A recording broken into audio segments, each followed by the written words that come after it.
I need to tell you, first off, we have a meeting tomorrow morning at 9:30, so the longest this workshop will go is 8:30 this evening. We have two issues to discuss before us this evening.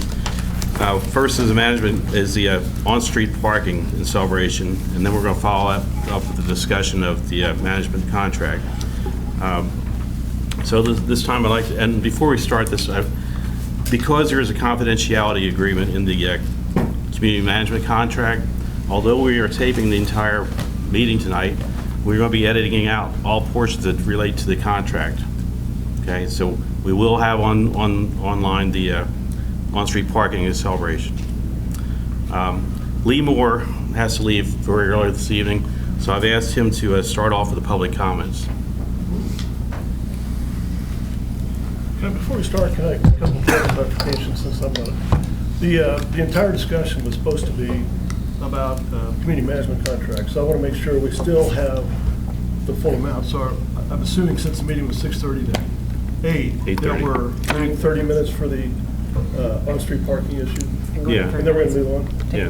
The second part, I don't understand this, why this can't be, why this can't, people can't know what's going on with this. Well, our problem is our tapes go out on YouTube to the world, okay? So if we're going to talk about the contract, any terms of the contract, section 19.1 of the contract has a confidentiality clause, okay? I'd like to read that, because, I mean, any other government association, I was on the CDD, every contract was openly discussed. Well, I understand, but you weren't going out on YouTube either. Well, I'm sure CDD stuff could go on YouTube just as well as our stuff can. Well, we can talk about that further because, one thing that, one reason why this whole issue has come about is because of. Wait. Yeah, no, just one issue, and that I think if we do nothing else, we need to do this all in the sunshine, because one of the issues that, the reason why we're here today is because a lot of people feel that a lot of these things have happened behind closed doors. And so here we are, our first step is to do something to kind of try and put this behind closed doors again. It doesn't give the community any confidence that, it tells the community, you know what, we're gonna negotiate this behind closed doors. The stuff that happens in these meetings, that's just fluff. But we need, that was going to be one of my points, is that if we do nothing else, what I would like to do is operate this thing just with Florida Sunshine Laws. I know we're not under Florida Sunshine Laws, but the reason Florida Sunshine Laws are in place is for that very reason, so people have confidence that their public officials are doing things in the open and not behind closed doors. But we're not public officials. And there's an exception of Florida Sunshine Laws for contracts anyway. Let's talk about this when we're supposed to talk about it. Well, he's already set the agenda for it.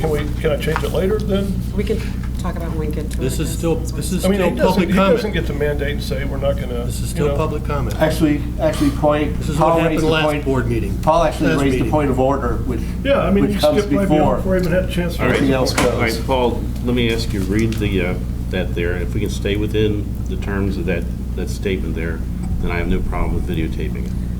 Yeah, Here's the, well, and I'm going to talk, and I'm not supposed to, because I just said that you weren't supposed to. But there's a reason why that confidentiality agreement is in there.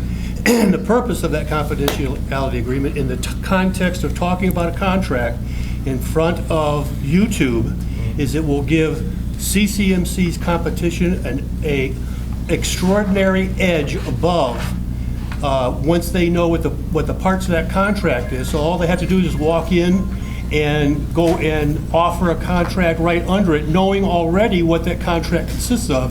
That's the reason why the confidentiality agreement's in there. So you put the other management companies in a position where they can better negotiate that contract than CCMC. that happens with every CDD contract we Yep. did. You disagree with me? Yeah, I disagree with you. When we put the CDD, when we put the landscape All right. contract out to bid, everybody knew exactly what that contract is, what the value of that contract was. in advance. They knew what that They contract was. knew what the scope of the contract No, they knew what the was, not value. the pricing. No, they did. Absolutely, they did. All right, well, Paul, I won't say Yeah, I've been a property manager for 10 years, Paul. That's the difference between public entity and private Yeah, it's a entity. public entity. No, it's CDD. I'm not talking about a homeowner association. But if you say something that may be confidential, maybe you strike it out at that point, right? Maybe you don't talk the exact terms of the contract right now, Later and move on now. right? Yeah. I mean, if there's anything that you think is confidential, maybe you strike that out. We're not talking about any terms of the contract. What we're talking about is the process that we're going to go through in order to evaluate our contract. We're not going to be talking about any terms of any contract in this meeting. Paul, And can to sit there and, we do this? Can we do Lee, and we have 2 speakers for the on-street parking, and then go back to that discussion right here when we get to there? You can do it yeah, before that's public fine. comment or after? Yeah, as long as we haven't Thank you. decided. Okay. All right. But, so anyway, I just because this is brought up, I believe that the confidentiality is, of course, for certain things in the contract. So if you bring that up, then maybe you should probably remove that from the video. I don't think it's so bad. In fact, if you wanted, I guess you could take the video and put it on the homeowner's site and not YouTube if you wanted to, and stream it that way behind a firewall for only residents. You could do that also. Except there's Those- 4 residents in the town of Celebration. Correct, but I would say, though, that if it's confidential, then we're not supposed to be in the meeting either. So if the terms of the contract, if you're discussing it, should be behind closed doors for the board, right? So we wouldn't be in that meeting anyway. So probably if it's out front, then it should probably, you should stop talking about confidential things in front of everybody, and then do a closed door session amongst yourselves. That's what I would recommend. Anyway, introduce myself. My name is Lee Moore. Wanted to congratulate David, new member, and Jack, of course. The reason why I wanted to speak, because there's 2 items on the agenda that I wanted to speak of. What's that? You can congratulate me. Well, you're already on it. Jack, new position. I could have gone through everybody. The new people, right? Congratulations, everybody who's already been elected. I wanted to congratulate one new member, David, and Jack on being the president. Yeah, sorry. I'm kidding. Thank you very much, David. Yeah. No. And appreciate, of course, everybody's time on the board. There were 2 things that were, one added to the agenda. I wanted to talk about both, and I want to be fairly brief. I do have somewhere to go on the other side of Orlando. So first, about the traffic. Floyd's here, who's representing the CDD. So personally, as a CDD member, I don't want to bring up a whole lot, because we do have sunshine laws and allow him to speak. He is speaking on behalf of the CDD. But I do want to make sure that this is a unified voice that we have between the CDD and CROA. I think that's probably the biggest thing we need to make sure that we have. Over the years, the county has heard from different residents saying different things, and they've kind of tuned us out because of that reason. So I think we need to be very, very much unified on this.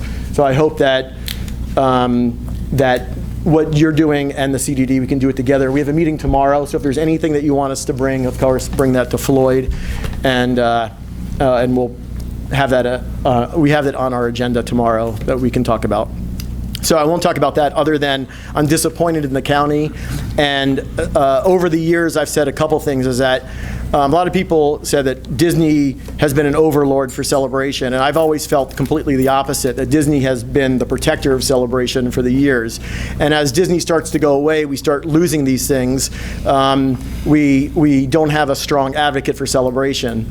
And I think that's one of the things that have happened over the years, the importantness of Celebration and really what it was designed for. The county has kind of forgotten that over the years, and that's because maybe Disney has been less involved, and if we had them more involved. And getting Disney more involved in this process, by the way, I would encourage us to do that too. I think that would help. But that segues a little bit into the CCMC contract issue, and I just wanted to, I don't have an opinion on it, except for I wanted to give you a little history. I was on the board, probably, I guess maybe David and I might be the only 2 people in the room that have... Tom Summer. Yeah, Tom, was it right? At the time, and I would say that it is a little bit mischaracterized that CCMC didn't participate in the bid process. I mean, certainly they didn't do a dog and pony show, I call it. I do this, by the way, for a living. I spend 99% of my time doing contracts and bids for concessions and third parties, operating parties all over for resorts, theme parks, and everything. So I'm very up on... Lee, we need to split it up. Okay, sorry. So I didn't realize I was being timed. So I want to say a couple things. First is I understand what you're trying to do. My thing is, I'm not sure it's necessary. First, it's not necessary rules-wise to actually bid it, but also I think that I've done a lot of work over the years and continue to do a lot of work with other companies and seeing concessions and seeing third parties, and I know that there isn't another company that is even close to what CCMC is doing in the arena. And before the last bid process, I traveled around, and Tim knows a lot of the companies are doing apartment complexes and small complexes. The best, if you travel around the United States and you go anywhere and you look at some of these developments, CCMC is by far the Cadillac of any of them that are doing this. So I personally feel like there's a money... I need to cut you off. Okay. I personally feel like there may be a finance issue that you might want to have some openness. I think you should discuss that, but I don't think going through an entire bid process and putting a lot of residents at unease with the process, I think is done very, very well. So my concern is doing that. So thank you very much for your time. Appreciate it. And my top. Thank you. All right. Floyd, no, we're going to do it. Let's go with on-street. I know. What I would like to do is let's have Floyd and Jeffrey talk about the parking thing, and then we'll do the public comment period, because most of you are here for one reason. That's the contract, I believe. Yes. Unless somebody has some about some of the public parking. Okay, Floyd, you're up. Hello, everybody. Steve, feeling better? Yes. Good. Floyd McCollum. We were asked to go to, I was asked as a liaison for CDD to the county to go to a meeting with the deputy fire chief and some other fire personnel. Jeffrey Mallon went as the town architect and also a resident, and Steve, unfortunately, was under the weather, so he didn't make it. Anyway, has everyone had a chance to read the minutes? Okay, great, because I don't have to spend a lot of time on that. But I just want to give you just sort of an overview, and more probably for the audience as well. You want to speak in the microphone? Sure. How's that? There we go. All right, better? Okay. So I just want to give, mostly for the audience, some of the highlights from the meeting, or lowlights. First, you need to know that the firefighters there really are worried about our safety, and they are sincere in wanting to make sure nothing happens so we don't all burn up in a fire. So you need to understand that this is not a slam on the fire department or the firemen or firewomen. In this meeting, Deputy Chief McAvoy stated, 1, we are unsafe in Celebration. So to respond to that, the development of Celebration has been approved multiple times over multiple county staff and commissioners over the past 2 decades, and nothing has changed in the development. If we are unsafe today, we've been unsafe for over 20 years.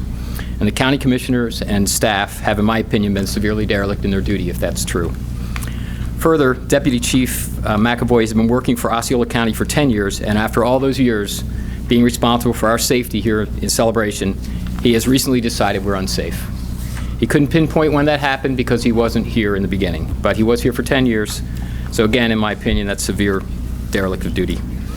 Number 2, 20-foot clear street widths are required per NFPA code, and there is no exception.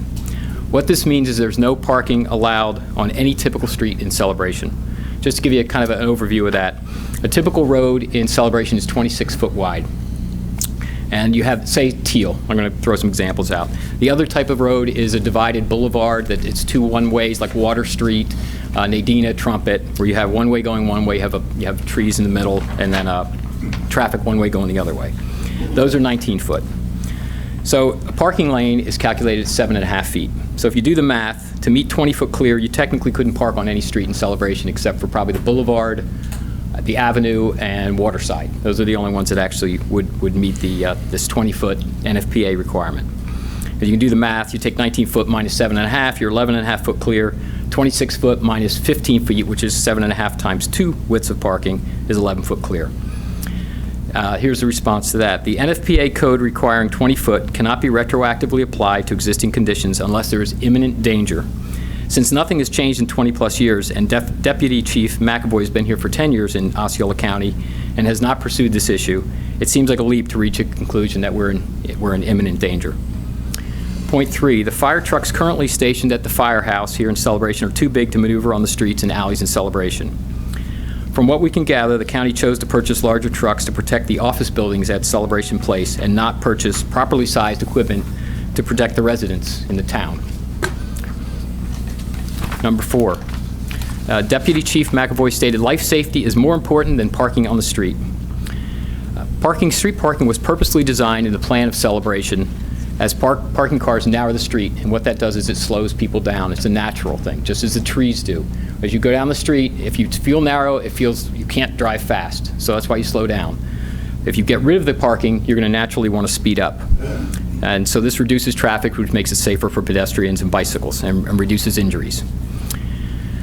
Deputy Chief McAvoy does not believe more people die in traffic accidents than fire accidents. Jeffrey was kind enough to bring along a slide up there that will give it pretty clearly. And that's from 2007, and I have one from 2010, which is the last census. For every fatality, there are over 12 for every fire fatality, 12 die in a fire. So 1, 2, 3, 4, 5, 6, 7, 8, 9, 10, 11, 12. Jim, you get to live and we all die. That's the switch. That's the trade-off from saying, let's remove the cars on the street and make the fire safer in our house.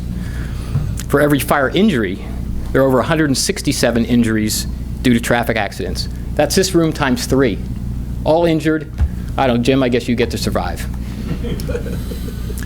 Point 6, Deputy Chief McAvoy stated trees are a problem. They should be moved into the yards instead of into the grass strip next to the street. It would keep the street clear. Again, as with on-street parked cars, trees give that visual clue that help narrow down the street and also reduce safety for pedestrians and for bicycles. Number 7, people park too close to intersection corners and too far from the curb, which prevents trucks from proper maneuvering. In addition to law enforcement, firefighters can also write tickets as a code enforcer. This is an enforcement issue and not a design issue. 8, the fire department does not have dedicated crews in Celebration Firehouse. As such, there's little or very little local knowledge of the streets and best way to approach a resident, nor do they have any information on the alleys.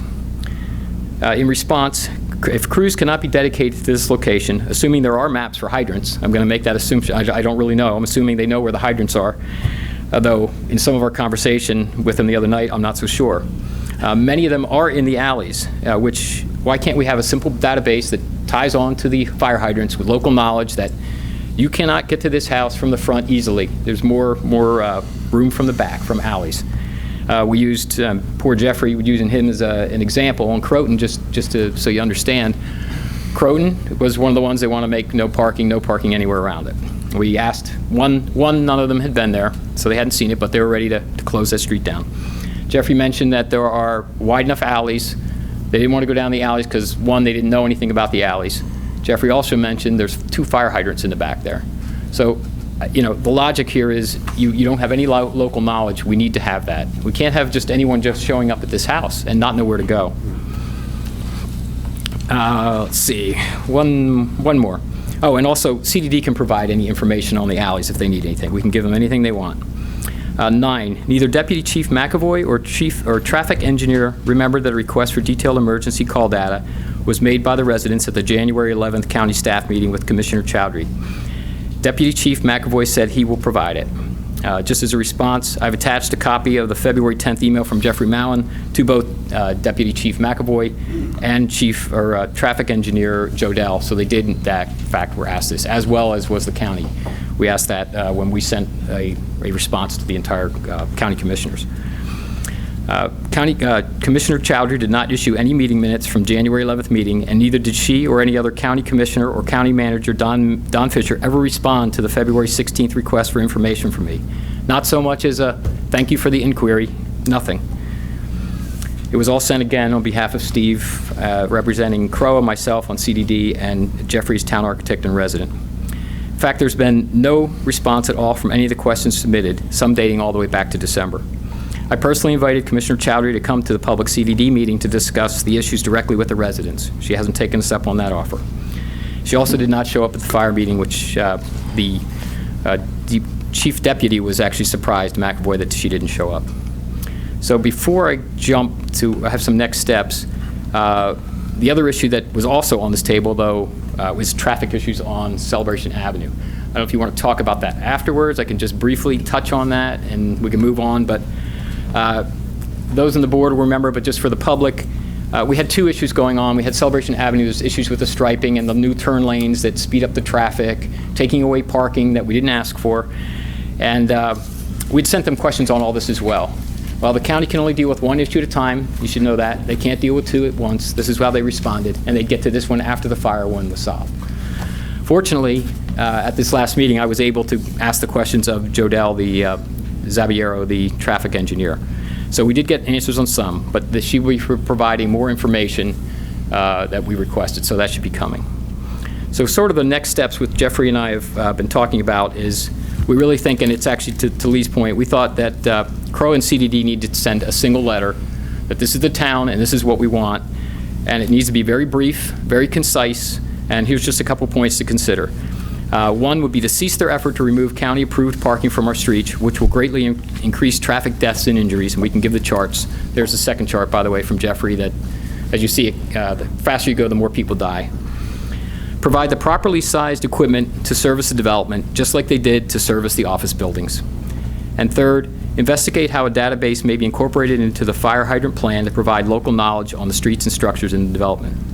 In addition to that, I think we need to, and I know Cheryl Height, for one, has been already working on petitions. I think we take those same points, whatever they may be, that's just a rough draft, get it on a petition, and get that out, and get literally thousands and thousands of signatures, because I don't think anything else is going to work except public pressure on this.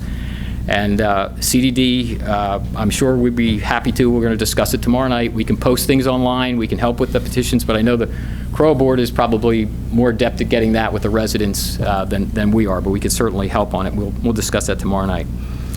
I think at that point, it's in their ballpark. They have the ability to cure the problem. They created the problem. They can cure the problem. All they need to do is buy properly sized equipment, and if there's a traffic issue, they have the power to enforce it. That's all they need to do. We shouldn't have to do anything. This isn't for us to resolve. And really, this is, in my opinion, this is not a negotiation. We can't go in and say, oh, well, how about this street and then this street, because it's just going to get worse. They buy the next truck, what happens next? Oh, you lost that corner? Oh, sorry, now we need 60 feet back. Now we need 100 feet back. That's not what this is about. This thing was approved. It's been done multiple times over 2 decades. The fire marshals have always been included in this. All the county commissioners have been.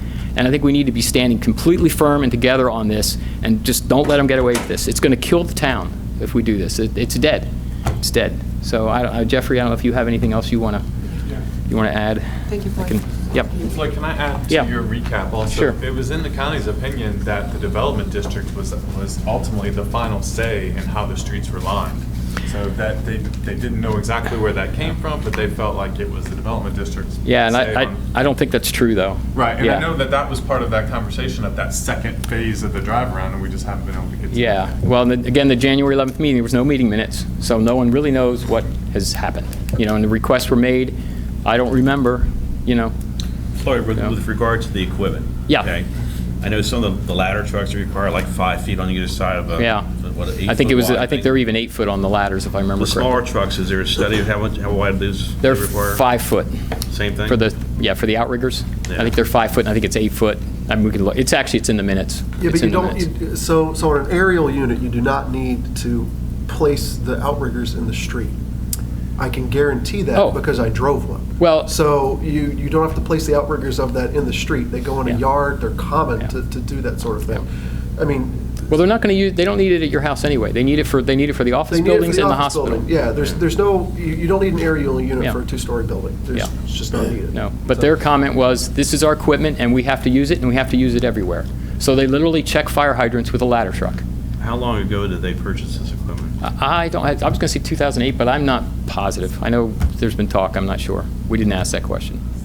So But- Floyd, in your opinion, what would this do to property values? Oh, it'd kill it. Kill it. I mean, there's no, I mean, it's easy to say, and it's an easy example, because I had some people early on, because it was always, oh, it's not on my street. Because, there was a list of streets that they gave us. They said, this is what we want to drive around. And what I asked them is this the street? Is this it? No, that's a sample. We know these are problems during the day. We're going to hit these, but no, it's all the streets. So then, we use Jeffrey's as an easy example and say, okay, Jeffrey, no more parking on Croton Place, right? That's it, sorry. So now, where does he park? Croton Road. Now, where do the Croton Road people move? Boom, boom, boom, all of a sudden it just expands out. And then you take another road or another pocket and say, no, you can't park here either. And then it just kills it. There's no way this And you can. feel he was serious about the trees? Yeah, well, you read the comments. Yeah, He wanted us to Yeah. park on the grass, though, didn't he? sounds like a good place to park, doesn't it?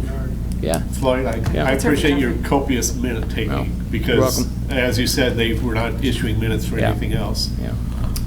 So. Can I have a copy of your recap that you did? Oh, yeah. I'll give you one. Is this- I'll send it to electronic. Yeah. Jeffrey? You can talk. Okay, well, thank you. Jeffrey, Sorry, Thank you. we gotta watch that.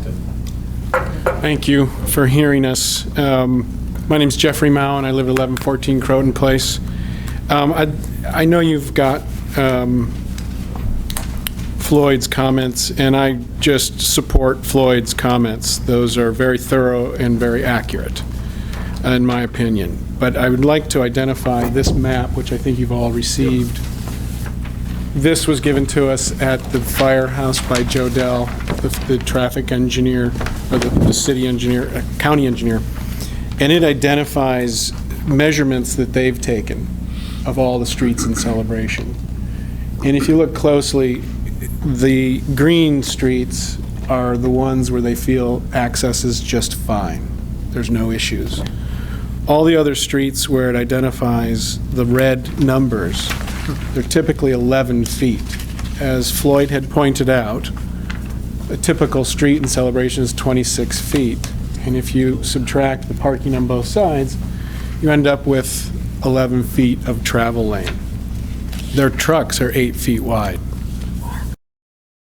So it's kind of strange that they need 20 feet. The history of that 20-foot NFPA dimension comes from a mountainous terrain where there are long cul-de-sacs and long access points where they do need emergency vehicles accessing in both directions. If you look in this map, there are a lot of streets that are 26 feet wide with 11-foot lanes. Almost all of them. I would say 90% of them. So this idea of removing parking either on one side or anywhere it would be a disaster. I actually got very upset when he said we were not safe. And I said, that is unacceptable. And I was shocked to hear it. So, and I said, look, I'm worried I may have to put my house on the market right away, because I'm worried you take the street parking away from my house. Where's my in-laws going to park when they come visit? I have a daughter. We have a third car. We can't fit all of the parking on our street. There's a little more history. I won't reiterate any more emotions or issues from the meetings. That was thorough enough. I did look up some information, and actually I posted some questions to a listserv that I belong to, and I've got a huge response from a lot of people, professionals in the country that are very good at dealing with these situations. They pointed out a CNU report right here, which I brought 10 copies. So I'll just pass these around. This is just facts and reading information and research that has been done over the years on how not only and it will relate directly to our community, where our streets, the way they are designed with parking on the streets, street trees, sidewalks are very well designed. They do calm traffic. They do slow the automobiles down. And we would be remiss in removing any of that from our designs in our streets. I also have one other recommendation. If we need further technical advice, I do have some very good engineers and research that have been involved in the new urbanism for many, many years. This gentleman's name is Richard Hall. The current DOT director used to work for Rick Hall. He is a Florida resident and Florida engineer who works on T&Ds and new urbanism throughout Florida and throughout the country. He was just awarded the Nolan Prize, which is a CNU award for the highest award they can give in the state of Florida. I'm just going to pass this around too. It's just a recommendation. If we need to get more detailed and have more consulting on our side to help us understand the detail, we can enlist. I've talked to him. He said he would come down and do a presentation to us anytime. Okay? So there's more information, more reports on the CNU website that speaks to this very specific issue, and there's been a lot of work done to identify the value of what we have. I just want to reiterate, I'm kind of shocked that after all of these years, we've had all of these roads approved by the county, and I even asked Joe Dell, the engineer, in this last meeting, are the 26-foot wide streets still a standard street? And she said, yes, it is. And I asked, why is there a difference between what you say and what he says? And there was no response. So I'm happy to answer any further questions, but I think Floyd had done a fantastic job of filling this up and being Let's start. detailed. Mark has his hand up first. Mark had his hand up first. Just a question for the speaker or for Floyd. Do you have any idea how wide the streets are in the old part of downtown Kissimmee? Because I've been down there a couple of times and they seem awfully narrow. Yeah. And I can't believe that the majority of our streets are narrower than They're not. I haven't measured the streets in downtown Kissimmee, but our streets are fairly consistent, if not sometimes even wider than many historic neighborhoods around the entire country. So we are not unique in that regards. Our street widths are very common. It really seems like some kind of strange targeting celebration. Yeah. And I think the county has I don't know what they're doing. It seems Jim? strange. Jeffrey, your next meeting's calling you. I do that. Well, do you have a question you want to ask? Jim Schroeder, I just make one comment. When I heard about all this, I tried to call Commissioner Chaudhry Friday, unsuccessful, Saturday, unsuccessful. Today, I got her administrative assistant. She's been in meetings. She said no action has been proposed. All that's going on are studies, and that no action would be taken until there was at least a public meeting in Celebration. She said she would hold it in Celebration? Huh? She said that she'd hold a meeting in Celebration? Yeah, Okay. that's what she said. Thank you, Jim.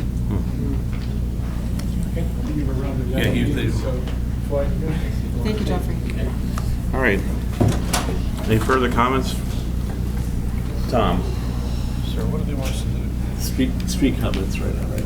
Well, let's deal with this parking thing Real first. quick, it's Tom Tusen, 1104 Rosemary Way. I know Floyd has been very passionate about this, but really, for me, this is a call to arms because, one thing that the homeowner association is so focused on is homeowner value. And the reality is, if we break down CCDD, CROA, or whatever, these are our homes. And it is a direct, I don't want to say attack, but it definitely is a direct insult that Floyd has to sit in these meetings. And I know how it's been. When you get to hear some of this stuff, you're like, you got to be kidding me. So Floyd, thank you for putting up with that and bringing it to go ahead and to the next steps. I don't know how far this is going to go or how serious it's going to get, but I think we have to go ahead and be organized. We have to be on the same page and get our resources together to go ahead and fight this. I really do. I agree. Was there somebody back there, someone else? Go ahead. Good evening. I'm Cheryl Height from Nadina Place. When I got the message from Floyd, really from Dan, my next door, we had a hold of the list of the 15 streets and contacted all 15 streets. What I was surprised to hear is that none of the 15 streets that are on the initial targeted list had any knowledge of this whatsoever. They were appalled. We proceeded to make street-specific petitions to get the petitions from that street's residents so that we had their input on how this would impact us. And I was overwhelmed with the number of people on that street who not only felt that this was not true, but blatantly said this was fake news. Why are we hearing this on the Celebration back porch? Why has this not been put on the Celebration front porch or whatever, the Celebration thing? I couldn't answer that. And the other question is we have many elderly people that don't go on the internet, that there has to be some way that we can inform them of this action that's being proposed and get the voices of everyone. We just have the voices of 15 streets, and it's overwhelming. We did not have one person who was in favor of this in any way, shape, or form, and I'm totally in agreement that this will create an entire domino effect. I'm sorry. You take Trumpet, Nadina, Greenbrier, and push everybody onto Golf Park and Starling, and you create a disaster, because those are our main thoroughfares. And now you're altering our main thoroughfares when there is alternatives. We have alleys that do not have the canopy treed overhangs, and our firemen should know. I was a paramedic for years. I knew the community I served. You knew every street, you knew every back alley, every fire plug, they need to be educated as to celebration, and they need to be more readily involved. They need to know this community frontwards and backwards and how to be able to access everything in the time of an emergency. You can't have them coming down a street with a huge ladder truck that they couldn't put the ladder up anyways because there's too many canopy trees. So I think educating everybody and letting the community know is the first line of access, because I think they will unite against everybody. Can you make sure that Floyd has your phone number, or Steve, before you leave? Yes. Because you've done thank you so much. Thank you for what you've done. Eileen? I have a question for Floyd. I think it's mainly for Floyd. What is your sense about why this is happening, why it's happening now, and who's leading it? Sounds like the deputy chief is leading it. Deputy Chief McAvoy. What's going on now? Well, and this is just purely my speculation. Speculation is fine. He said that he came here, and it's in the minutes, so I'll paraphrase, but basically I've been on a crusade to get the trees trimmed, and it took me 8 years to get that done. Now I'm on to this. So, you know, you can just read into it however you want, but I don't, you know, I think it's just his thing. It's just Deputy McAvoy, Chief Tim. Who does he work for? Who appoints him? Well, that's an interesting thing. We tried to, actually, another resident was trying to help me with that. There's Chief Sorensen, who I believe would be he's the next chain up, but then I think that reports, you know, eventually up to Don Fisher, the county manager, which there's an assistant county manager whose name escapes me at this minute, and I think if you look at the org chart online, I think right now they roll up to her, but ultimately it's the county manager, and ultimately it's the county commissioners. But his next boss up is Chief Sorensen, who Jeffrey got, and maybe you remember, because I wasn't at this January meeting, and I have to tell you that, which was a shocker too. I had asked to be there, you know, and I got a call or an email from her administrative assistant on the Friday saying there's a meeting Wednesday afternoon. I said I can't make it.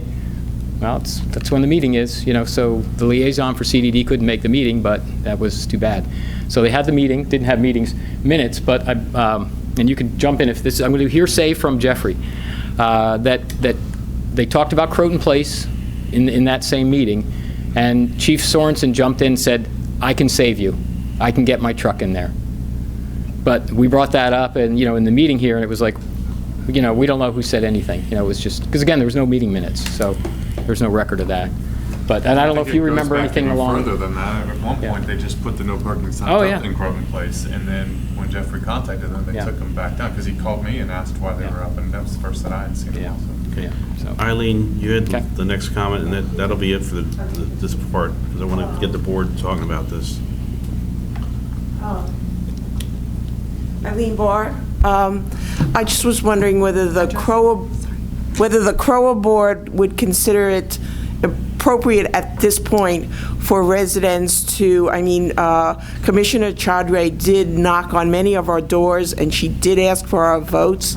And my first reaction would be, why aren't we emailing her or writing her letters? The petition is a great idea, and the localized petition is a wonderful idea, but the more pressure you can give, the better. So to let it be known, to send her an email that she needs to be on top of this, and that, you know, the people who voted for her really expect her to, to listen to them.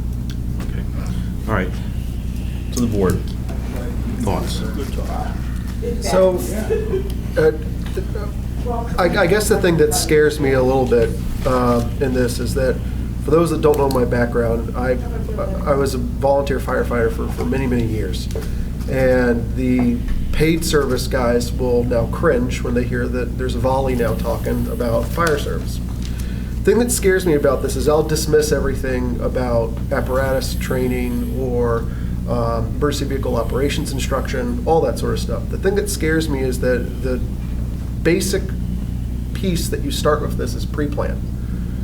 As a volunteer department, we didn't get paid a dime, but we had a pre-plan for all sections of the area that we protected, which was a very rural area for the most part, which had streets narrower than Celebration for the most part, and the whole two-way traffic thing where it comes from is actually in non-hydrated areas where you have to run a tanker shuttle, which means that there's no water and you have to bring the water in from somewhere. So you have to have trucks going in two different directions, or you have to lay hose all the way down the line so that you can feed it. I guess the thing that scares me a little bit about this, and that I'm going to now ask the question, is at minimum our dispatch center at the county should know where every single hydrated location is in our community. It's basic step one. You should know where that is. Get dispatched to the address. You know where the closest fire hydrant is to that location because it comes up in the darn computer. You don't even have to look at anything. And then it gives you the second closest water source to that location. If that one doesn't work, there's another one that's available. So that should eliminate everything right there. So everyone should know about the alley. Because I know that when I purchased my house, the first thing that I looked at, being a volley, was where the hell the hydrant was. Because I was looking at the pond way down at the end of the street, because that's what I was used to. But I knew that I was moving to a community that had water. So I was like, hey, there's a hydrant back here, and it's 2 houses down from mine in the alley. So if they're looking for a hydrant on the front of my house, they're not going to find it. So I think what we have here is a little bit of a basic data maintenance issue, more than anything else, that we should ask the question on. But I mean, I personally agree with both Floyd and Jeffrey on you can't just blanket eliminate parking throughout the whole community. It changes the shape of the community, and you can't eliminate it for just no reason. Dirty little secret is that NFPA stands for National Fire Protection Association. Okay, they're an association. They're not the county. They're not anything. If you don't want to follow them, you don't have to. It's bad news if you don't. But there's rules there. When you're looking at how the NFPA rates into everything, you usually look at what's your ISO rating for the community, which means how fast can a truck get to your location. I have never seen them do that study in the community, period. I mean, we used to do them yearly, in our non-paid volunteer department in the middle of Nowheresville, Connecticut. These are things that we should be doing and looking at, and the comment about the aerial unit coming in, the ladder truck coming in, you don't need that on my street unless you need to bring people in there. And guess what? You can throw them in a truck and get them to come in here. The other secret is that the units that we have at the Celebration Station, if there actually is a fire at my house, they're not going to be the only ones that are responding, hopefully. In theory, there'll be other stations that respond to that because you're going to need more manpower than just that one station. So you can easily kind of space that piece out. I think what we're backing into, though, is that we've been very fortunate that we haven't had that many fires in the community. We just haven't. No, we have had. We have had a few. We've had a couple of them. And yeah. And even before that, the only time in recent time that I know that they actually used an aerial unit in our community was when when Emerson got struck by lightning, and they had an aerial unit there, and that was just being used after the fact when they were mopping up, because it's a multi-story building. But there's two issues going on here. One is that, and then I'll shut up. There's the parking issue, which I really feel that we just can't have someone come in and blanket do whatever the heck they want, because that's the first thing that starts. And the second piece here is to hear our county officials that are supposed to be responsible for protecting our life safety flat out say that you're unsafe, and here are the following reasons why. That's a unacceptable reason for me as a taxpayer in Osceola County that's paying for a paid fire service. I'll shut up. Okay. Anybody else? Just a suggestion, because I want to leave the time for what we need it for. Would it make sense, or Eric, do you have time to possibly coordinate with Floyd and? Well, I'm sending an email tonight anyway to someone, so. Okay. But yeah, no. With your background, work with them that, because it probably provide a lot. And if you've already done 15 streets, thank you. I just want to say Well, thank you for that. That's a huge help. That goes to, what about getting petitions out? Can we generate a petition from town hall and then start distributing them? Well, I know that there's some isolated petitions based on Well, certain let's get one streets, so- standard format, you know. I have the street-specific petitions for just each specific street. Yeah, but I'd like to cover the entire village. Yeah. It might make sense to also to put something out there just to notify residents of what's going on and then give commissioners email addresses that they can contact if they have any further questions. Yeah, I think. I think a standard talking point email. In other words, you say you might mention this, this, and this in your email, and put it out on the front porch. Right. And And I think it's important to get what Floyd had put together for the recap tonight, and maybe summarize that into some sort of statement that we can put out there. Floyd, And could we you can do let that? the board see. if Well, it's- not only front. It also will have a unified voice with CDD, too. Right. Not only front porch, let's talk about the flash or cell service. Yeah, Anything we can do to generate it. Everything ties back to the front porch, so we Yeah. can put it through multiple mediums and just have the main article on the front porch. And someone recently has referred to butts in seats. If it ever goes further, we're going to need butts in seats for that meeting. So the unified voice would go to whom? The commissioner? Floyd? I think. No. I think we need to get together with the CDD and appoint some people to go together to meet Ms. Chowdhury, to also meet with Don Fisher, and to, you guys need to get a plan together. I like your talking points a lot. And CDD's meeting is tomorrow night? It's tomorrow. At 6:30 at the CDD building. But a unified Everybody's voice, I welcome. would suggest, not just be in person, but it be in writing Right. and not email, certified letter. Right. So not trusting email for that. Well, the development district did a resolution, and I believe that they sent something to the county. Yeah. And so it probably makes sense for you all to have one All right. resolution that you can formalize at your meeting next week and send to them. All right, let's do that then. Sure. Can we, I know the CDD has Floyd as their point person, should we have a CROA representative that is our point person and that would like go to meetings with Floyd so they know that when they're at a meeting, everyone's looking at you. Are you available? Actually, Are you available? Because you have the most expertise in this. I just have a lot of Floyd's the one with the actual brain power, but. Can you go I just and get have a lot backup of- for you? yeah, So, yeah, no, I can do I'll that. go too. I'll go with you. Yeah. Your backup? Yeah. So in the resolution, do we want to put Jack and Eric as our official representatives? Yeah. Parking team. Eric, too. Floyd, will you have that sponsored by CDD as well? The The resolution? resolution to. Yeah, well, I mean, I'm not sure what we'll do tomorrow night, we'll talk about this.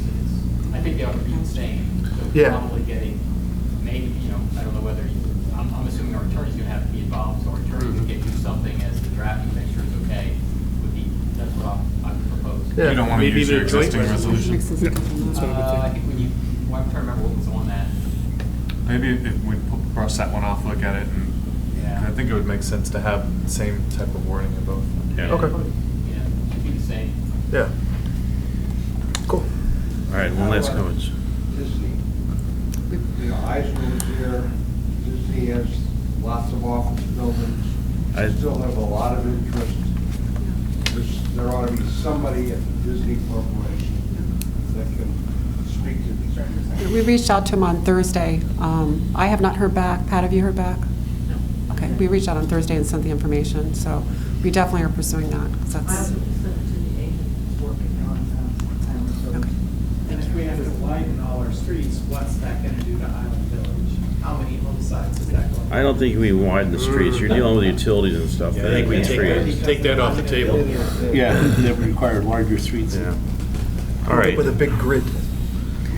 All right. Anything further on the parking issue? I just want to make sure I have my action items here, so some sort of communication that you all look at first. Right. We'll go on the front porch, we'll do cell and service, we'll do Friday Flash, and then I'll work with Gary Moyer and make sure that we get a resolution that we're working together with the and development just real district. quick, as Cheryl suggested, to have something in writing for people that don't access the internet, maybe we can I think that's have important that that we available. get it in the paper as well, because many of the. I mean, it's a while Sure. before we get in the paper, but. It wouldn't be in until We missed the deadline. May, because Yeah, April's sent to May, so already, we it's can already just get gone. Can we send? a written copy. We can and have send some- some email blasts. We like can have did. some printouts here if anybody would like Yeah. to see them. Email blast even. We'll have some printouts. Our that's- street alone Okay. Well, that's- has probably sorry, Mr. Schroeder, probably a significant number of our residents on our streets are 80 and older. They're not going to do email, they don't get out. We'll get some printed copies. Yeah, something that we need to distribute or even put it in our newspaper. Okay. Because that they do read. Yeah, and since that's going to be to May, we'll get some printed copies, and I'll get your number from whoever you left it with. Can we just print some flyers and That's what, Because we're that's not- what the direction that I'm taking then, is to have some, whatever we're gonna put on the front porch, we'll print some flyers of those also. Thank you for Think that we put it suggestion. in Celebration News maybe too? The problem is it wouldn't go out until May. Oh, okay. Same person already. Friday Flash maybe also? Freestanding insert, they've done it before, they did it for Joe Well, I can look at that, absolutely. I know whoever the printer was at the time had to check. At least those that are going for home delivery. All right, let's move on to the next topic, discuss the community management contract. Lee's already spoken. Floyd, were you signed up to talk to the management contract, or no? Okay, then Tom Tucson, you're next. Oh, I'm next? Yeah.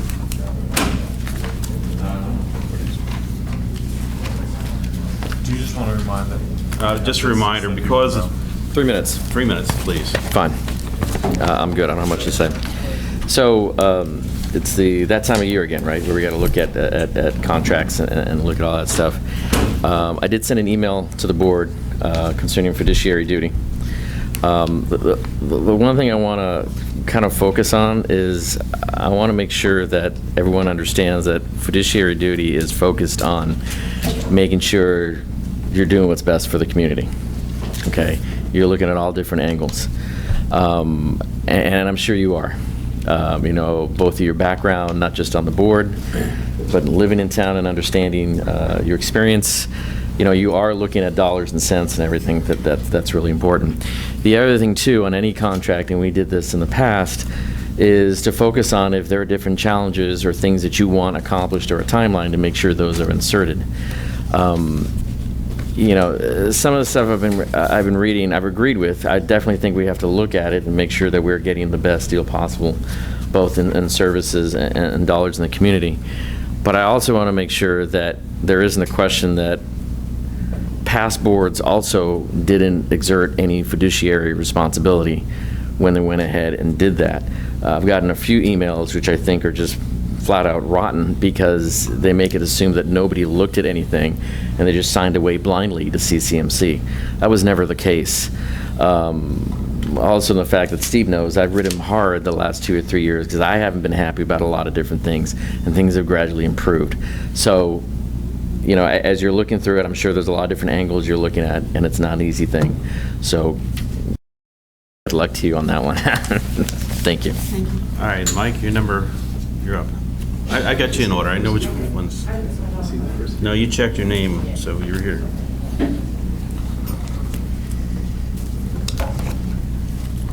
Good evening, Mike Jackson, 413 Sycamore Street. I find myself in a unique position, and with a timeline tonight, that I think I'm trying to persuade you to do something that I think is the right thing to do. So it puts me in an interesting position.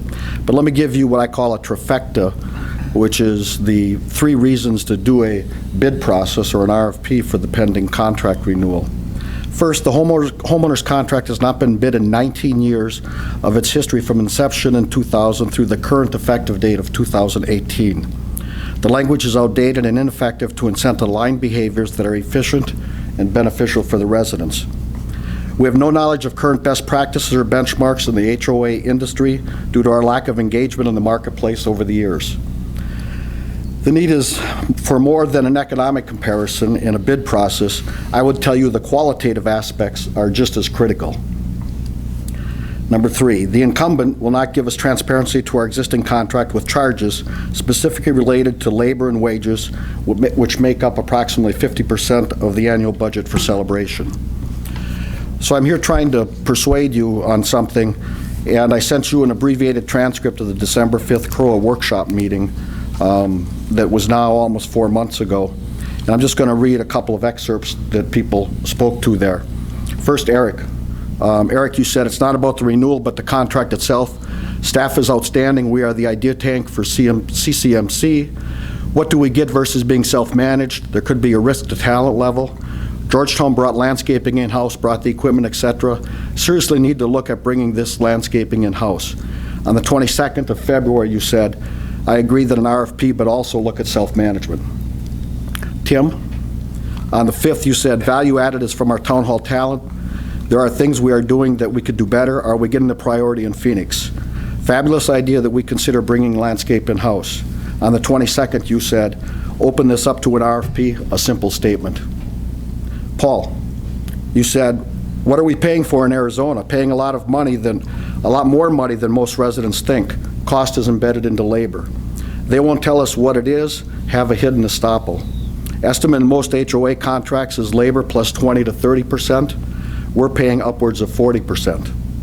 Paying a ton to Arizona. Should explore going to a mayor-town manager model. Ongoing concern, management company makes money off labor. They make less money if they're more efficient. Incentives are not aligned. Explore self-management. Our contract is not competitive. Landscape contract with CCD, and so on. Debbie, it's our fiduciary responsibility to the residents. I don't understand what we are paying for. Has been a good relationship, happy with the staff. Can't do it if we don't know. Hard to represent to the community. This is the best option if we don't know the information. Jack, maybe form a task force, see how we can bid this, like the landscape opportunity, get CCDD, and do it ourselves. Leonard, concern the way we are billed, charge the same for a receptionist, regardless of the experience or years of service. They could look at more short term, bum, bum, bum, bum, bum. Agree with issuing an RFP.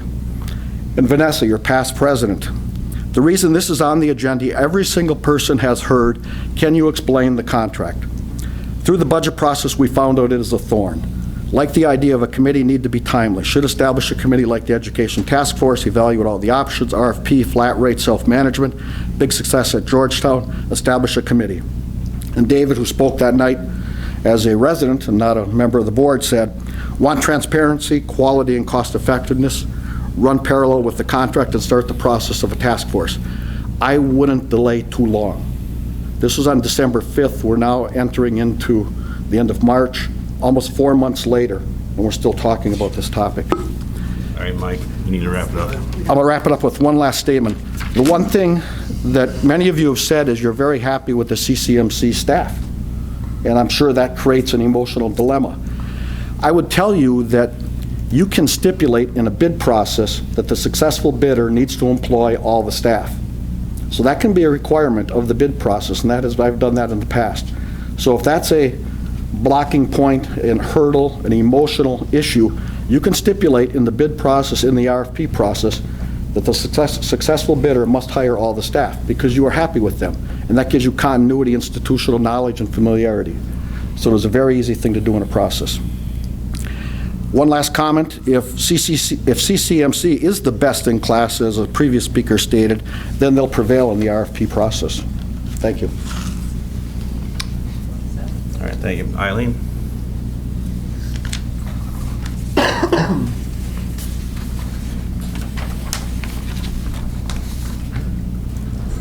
Eileen Barr. I was very happy with the last statement about the idea of keeping on the staff. I do think that the last 2 years here have really shown, particularly, well, I'll say it, since Steve has come on board, I think and with the board, working with him, I think we have changed definitely for the better. That was the good news. Bad news. I'm an Artisan Park resident. I'd like you to remember when we're, thanks Debbie, I'd like you to remember when the board is discussing this, that just the management out in Artisan Park has not been as good. And I really am speaking about making this tape available for the Artisan Park Committee to see, and other members of Artisan Park who are also dealing with this issue. All right, Cheryl, did you wish to speak to the this issue? All right, then the next person was Gloria.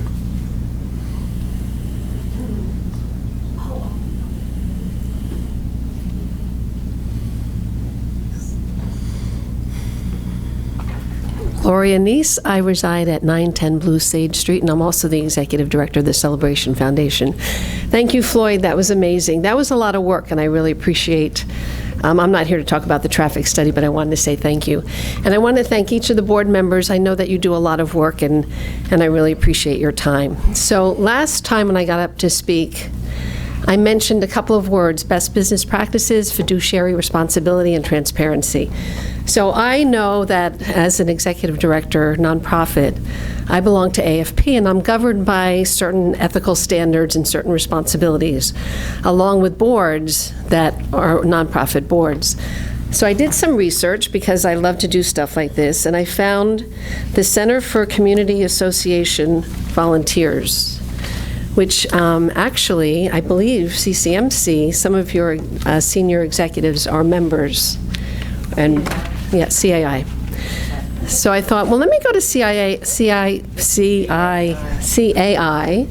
I know there's a Florida chapter, and I wanted to see what they say about board responsibilities, you know, if it kind of mimics what I thought was best practices.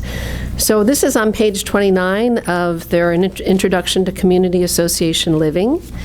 Additionally, board members have the responsibility to fulfill their fiduciary duties to the community and exercise discretion in a manner they reasonably believe to be in the best interests of the community. 2, exercise sound business judgment and follow established management practices. 3, balance the needs and obligations of the community as a whole with those of individual owners and non-owners. Then it goes on, conduct business in a transparent manner when feasible and appropriate.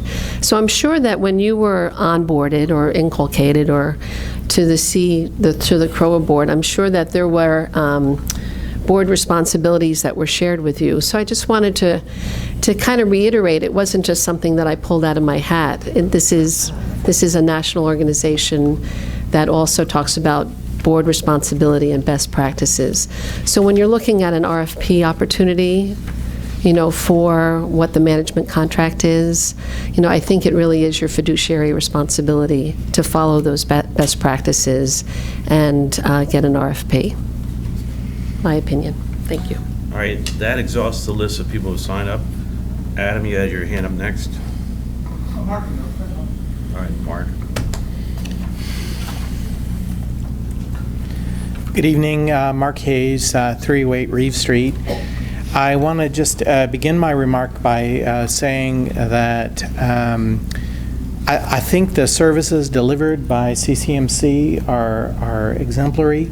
I mean, we get a lot for what we pay for in our dues. That being said, with all due respect, Pat, I think you've shot yourself in the CCMC foot, because in December, the board asked for some specific information which has not yet been delivered. After all this time, we are big girls and boys. We can know what we're paying. I mean, and as I began my remarks by saying, we're getting a great service. So maybe we'll decide, well, it's worth that. So just let us know what we're paying. Transparency is kind of the key word tonight. Again, I mean, you know, with all, I think we're getting great service, but we just need some transparency. Thank you. All right, Adam. Adam Parrish, 405 Sycamore, along with a couple other addresses. We've been involved with Celebration since 1999, and I will tell you, I've seen a lot. A lot of people in this room have seen a lot. I am flabbergasted at the conversation around this. I mean, just blown away. If this were 2-3 years ago when things were really dysfunctional, that might be something. If this were at the bottom of the housing crunch when money was bleeding, that may be something. But here we are, the two conversations of the night.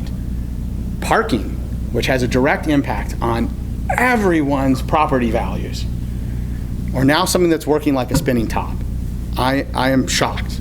I'm shocked by comments in the room from folks who had previously said, I could never get on the side of something because I'm a known figure in this community because of what I represent. I'm shocked by when things have changed in the organization and some of the services and privileges they've had, that's when this comes to a head. I'm blown away that we're lumping together a landscape contract conversation with a CCMC contract conversation. In my previous life, I've done a lot of things. I've bidded a lot of things. I've probably bid larger contracts and been on the other side of the bidding of larger contracts than anyone in this room has, or darn close. 80 million was the largest one I was in. And the service companies do not bid like printers. It's not apples for apples. You're going to use this ink and this paper. Service companies bid on things called blended rates, which means that, yes, some secretary may make X dollars and another secretary with more experience may make Y dollars, and we're going to charge you a rate in the middle. That's the way these contracts are built. And they're built for that way for a reason, so that benefits and vacation and other things can be gotten in. If you pass things through at a dollar for dollar level, what happens is that you do not get to retain good talent. You do not get to hire good talent because they never have the ability to take a vacation. They never have the ability to get a raise. They never have the ability to grow. Certainly these are good conversations to have, and certainly there are obviously transparency needs.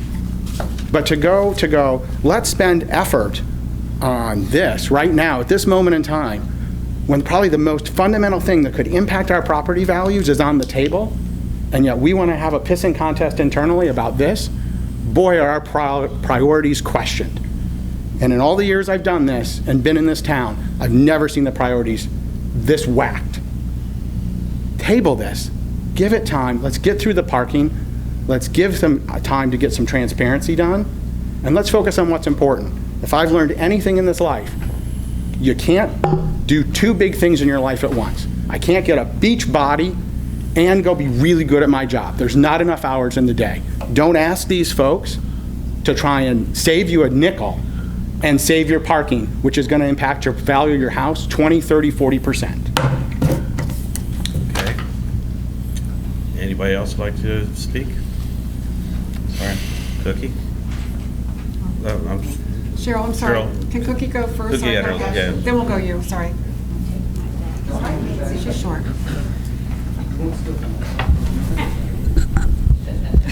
Thank you for your consideration. Yes, Cookie Kelly, 691 Front Street.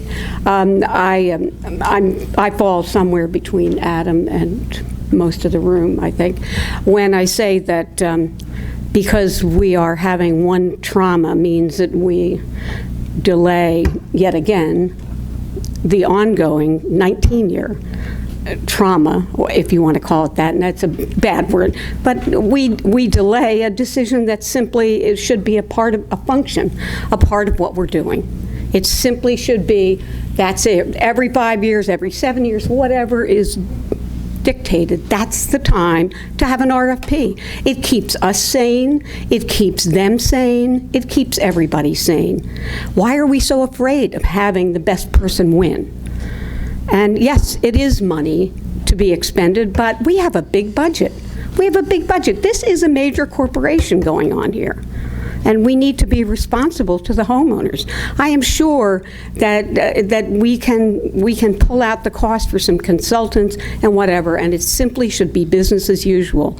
When I read the CCMC contract, and it says that the standards, and I take this a little personally because I live where I live, but when it says the CCMC standards are to keep the whole town to the level of town center, that's when I know we're a little bit skewed and we need to re-examine the contract.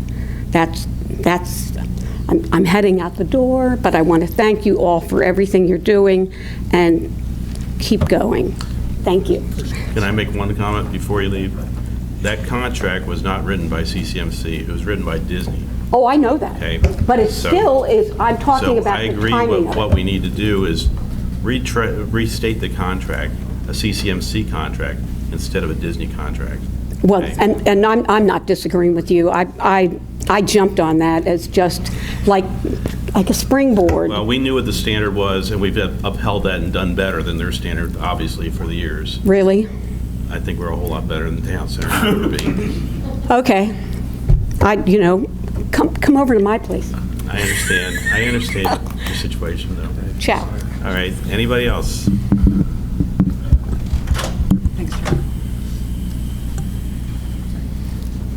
I'm in agreement. No contract, nothing ever should ever be renewed without an RFP and a review. Nobody stays on top forever. And yes, CCMC might be the best, but we're not going to know if we don't go out and take a look. And so whatever we do, we need to have an open door to be able to say, we're going to review it, we're going to see what's out there and make a determination. And they may be the service people for years.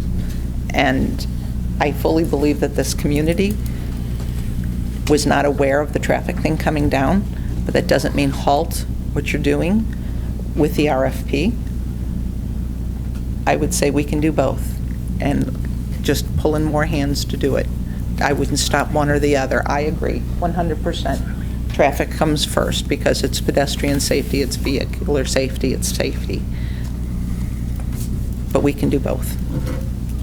Okay, any further comments from the public? Okay, then we'll end the public comment period. If you wish to talk during the board's speaking, please raise your hands and wait to be recognized by a board member. Okay, so the board would like to start first with talking about this.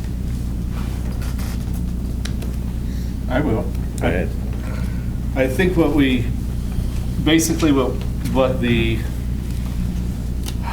have to decide on is whether we're getting good value for what we're paying. I mean, that's ultimately our final decision. Then it comes down to what's the most efficient method for us to determine if our contract with CCMC is fair and competitive.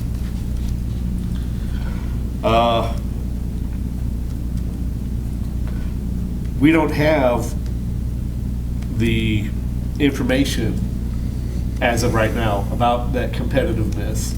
On the 31st of the month, I'm going to the CAI meeting over at the Gaylord Palms, as well as David. I have an advanced legal seminar, but I will be going through all the trade show booths, et cetera, trying to find sources of information that I need for this contract. David has also said he will be doing the same thing in that particular day on the 31st of this month.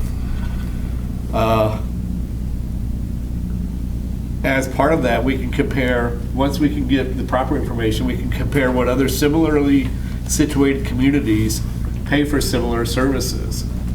The information's out there if you dig around enough for it.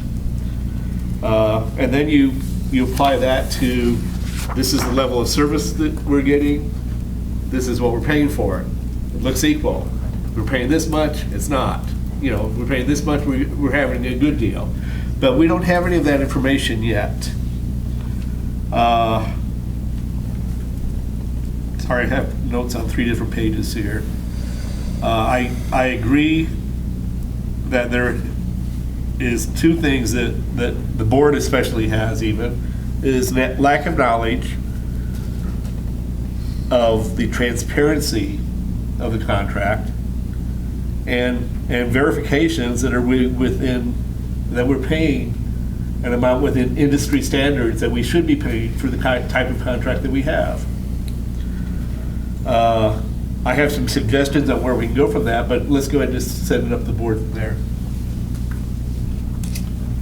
I'll piggyback on Leonard. You know, I probably threw a monkey wrench in this thing because I think we had agreed as a board to do the RP process, and I threw out the option of renegotiating the current contract. And as I've thought about it, is that, you know, I do think personally, you probably have somewhat of an idea of what is a competitive contract, but the problem is that we really need to show to the whole community, that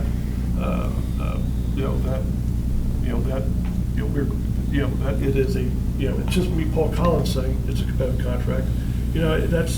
Who's Paul Collins? The only way for us after 19 years of not doing anything in terms of looking at any options is really, pretty simply, we really, as this person said, we really should be doing this every 5 to 10 years. The fact that we haven't done it in 19 years, really is, I think, just definitely violates our fiduciary responsibility. Now, one thing I will say is I think it's important for us to enter into this thing, and I know I am, and I feel confident this board, is that, nobody in this board is out to get CCMC or to try and get rid of CCMC. I think, as a matter of fact, the opposite. I think personally, I think all of us would like to find a way to keep CCMC. So I know I enter into it, and I think the rest of the board enters into it, is that we're going to be more than fair to what has been, to me, our partner for the last 19 years. So, and I think that's important, and I hope we all, and I feel confident in this board that we're all approaching it that way.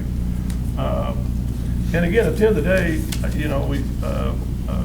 I think some people would like to see it as that, well, this is definitely not the kind of contract where it comes down to, well, this bidder is going to save us $50 or $100. The primary thing is always going to be quality. Unless, this community, I know when I was on the CDD board, we wouldn't even consider a bid, I don't care what price, unless it was 5-star quality company. And that certainly is going to be the case with this. And we may well find out that there are no other companies that do this kind of community. We may find, but we need to go find that out. Now, to me, there's Baldwin Park out there. Baldwin Park is a lot like Celebration. I don't know how that manages or who manages it, but there are communities like Celebration. I mean, large association management companies are, there are a lot more large associations out there. So we'll go out and find them. And again, to me, honestly, if I was CCC, I would kind of say, yeah, I want to. I want to clear the air here. A lot of people that have had questions and, worries, and you know what? I want that to go away. And the only way to do that is to go through a, transparent, clean RFP process. And again, at the end of the day, to me, I'm going to vote based on quality. I'm not going to vote based on price. Now, if it's twice the price, that's going to have an effect. But, I am definitely not going to bring in a 3-star management company into this community because, that's just not going to happen. But if there are no other 5-star communities, we'll pay the price, of CCMC. But we need to find it out. So that's my statement. All right, well, let me go next, okay? To Gloria's comments, okay? Florida Statute 720.30552A1 exempts us for going out to an RFP. If you like the manager of your association, you don't have to go to an RFP, okay? So that doesn't say that we have a fiduciary responsibility to do that, okay? Now, to Mike's comments, you may have mentioned about the CCMC staff staying with us. Back in 2007, an RFP was actually put out and 4 companies bid. Okay, so it was done. What occurred was in October, they reviewed through slide presentation and found out that the winning company, which was a little bit more expensive than the cheapest company, was over $1 million more expensive over a 5-year period than CCMC. Okay, it's a lot of dollars. That's a $50 per person assessment for the next 4 years. And in what CCMC did was they said, look, we'll void the non-compete clause. We'll let our employees go with the next company. Well, Pat will tell you that with the exception of herself, everybody left. It was a void because they upset the apple cart. Okay, everybody was looking for jobs, and I'll tell you right now that CCMC is expanding in Florida right now. They're growing. Okay, anybody currently with a CAM license with CCMC is going to stay with CCMC. We're going to lose the majority of the people in our offices right now. That scares the heck out of me because we don't have the ability to go out there and get another Steve and develop him for 2 years and then get all the rest of the people and bring them up to speed. Okay, this place is going to be wallowing in the midst of darkness for 2 years, so it's not a good thought for me. Now, as far as transparency, part of the problem with transparency was that the board made a decision back in 2014 to go with a cost-plus contract versus a percentage-plus contract. Okay, and that was based on the thought that we go with cost-plus, if workers' comp goes up, if insurances go up, the price will remain the same. Okay, so we won't get caught with any increase in costs, and the board went for that. Okay, now It wasn't what Pat wanted. She said it's better for us if we do percentage plus. So what I would like to do, there's no rush. This contract doesn't expire until December 2018. I would like to have Pat go back to CCMC and bring forth a restated contract. Add the things in there that we want to see, the transparency items, the internal auditing that you've asked for, okay? Give us an idea of what we're getting for our money. The question I have is, are we dissatisfied with CCMC? Have they done a good job for us?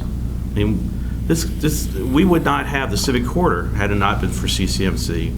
You would not have the dog park being done like it is right now without CCMC, or the Veterans Memorial Park. Okay, they've done an awful lot for us. Okay, and you've got to look at these qualitative things rather than just the quantitative things as far as what they've done for us. It's very important that we not focus on the dollar figure. Let's focus on level of service.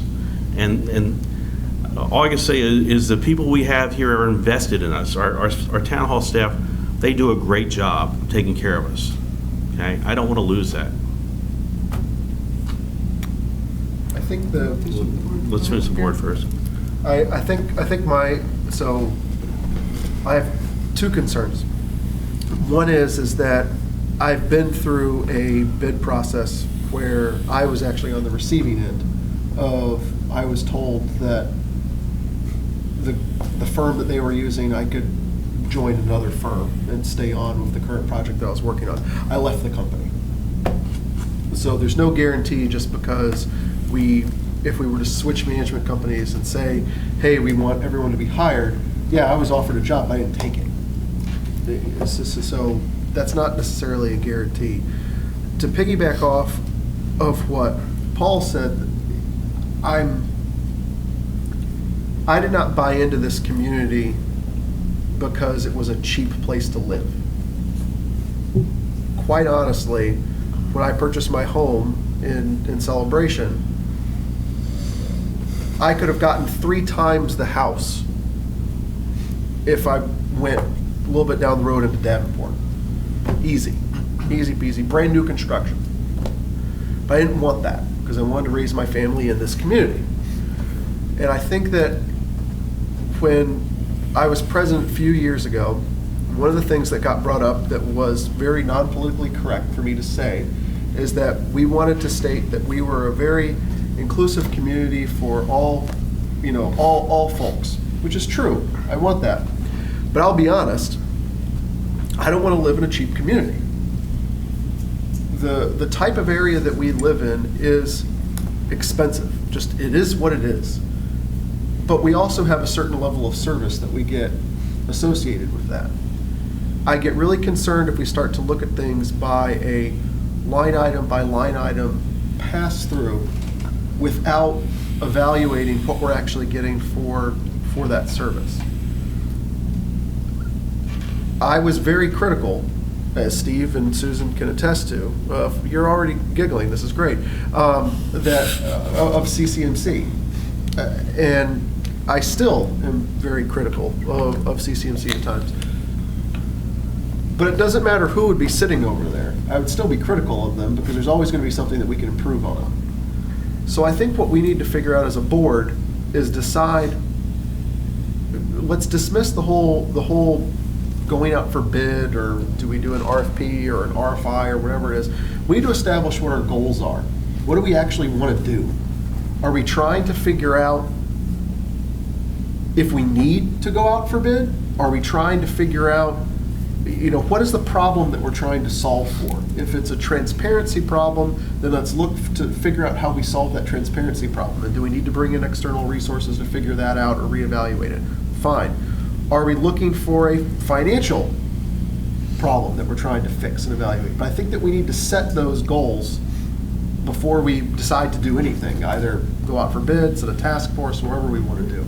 We need to figure out that, because no matter what we decide there, it's going to be provided as information to the team that we would put together or not put together as a result of that discussion. Okay. I'll go next. That's great. I agree we can stipulate in the RFP that we can keep all the staff, but from previous experience in our community, when they started to go through the bid process, again, they lost almost all the employees. Pete has been here 20 years, and other people have been here 15, a long time. If you are working for a company and you're vested with them, your 401k is there, I'm not sure you want to make a change and go with XYZ. And if we're keeping all the staff, we need to figure out how much we're actually if we're keeping all the same people, how much are we saving through going through this process? I think we need to look at this and try to get some best practices, absolutely. I do agree, there's no question the contract needs to be rewritten. Mike had a good point where he said, take your time with this, understand the contract first. We need to understand the contract first, which is currently, I think they're looking at it, so we can look at what we need to do to compete with it. Also, as far as Tom Sonnenberg, who I respect, gave me a lot of good advice too. We did initially talk about putting this out to a task force. I think it sounded like a good idea, but sometimes when you think about something a little longer, other things come up. It may be what we eventually do, I don't know. But Tom suggested it's really not fair to put that on the community. We were elected, this is a representative democracy, we were elected by the community to represent the community, and to put that out to a board or to a smaller group would be difficult. As far as the risk of transition, there are some risks. Again, risk of losing employees, risk of intellectual property, risk of a partnership that's gone a long time. There may be someone out there that's fabulous, but I'd like to look at the people that have been partners for 19 years. And as far as our fiduciary responsibility, I know everybody on this board takes it very seriously.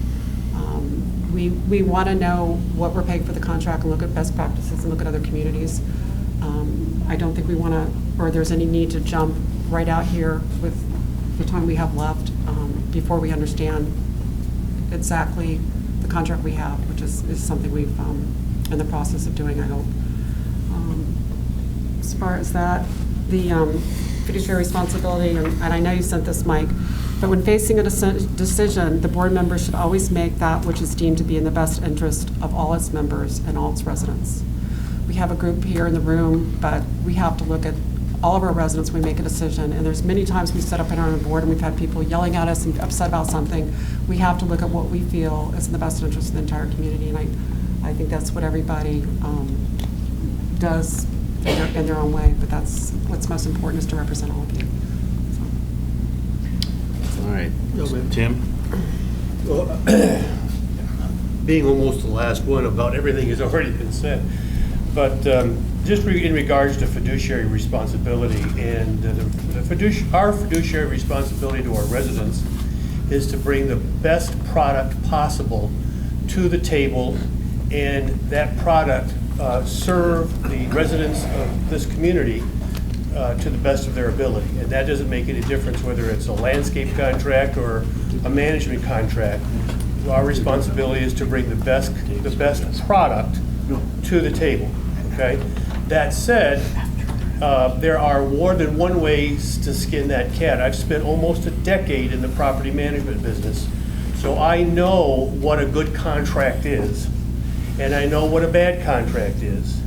So I can be instrumental in this process, making sure that this contract is competitive with whatever is out there, because I'm going to be the one who's going to go out to those other companies and find out what they're doing with my connections. So I don't agree with an RFP. I'm not even sure if a formal RFI is a good idea, knowing what I know about how these contracts are priced. And I believe, and I've looked at this contract, and even though there is some parts of this contract that needs to be more transparent, parts of this contract that needs to be more competitive,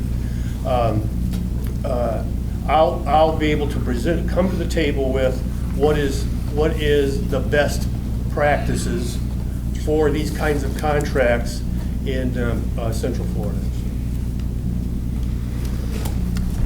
David, you want to So, say anything? last but not least.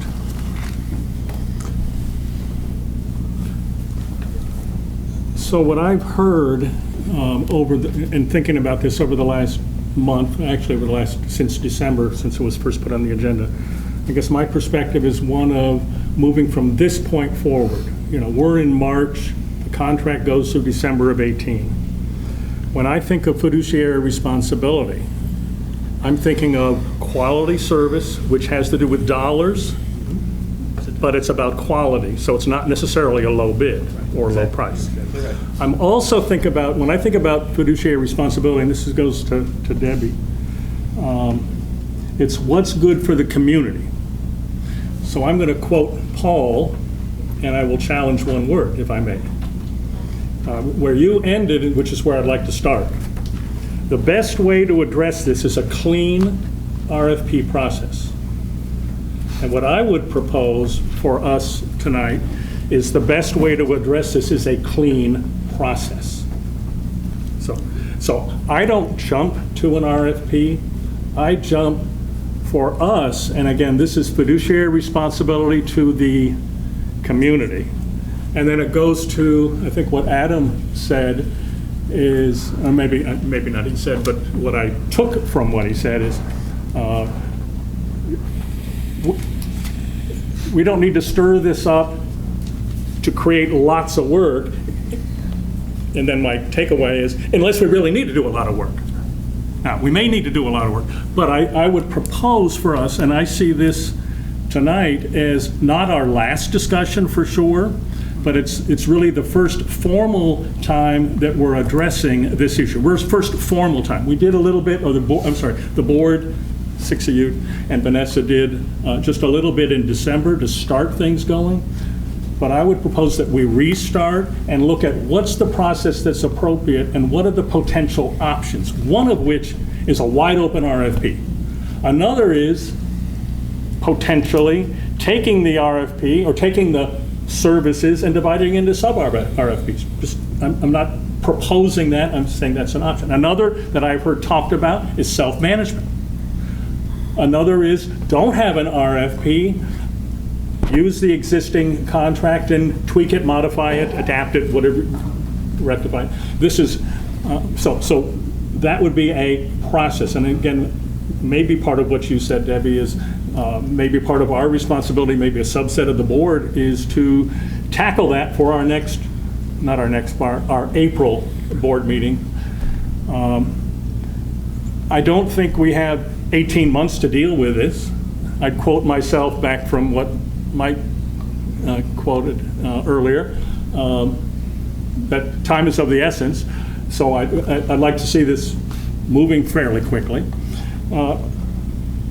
I think that at the end of the day, we want to be fair for all of our residents, for the CCMC company, for the CCMC local employees.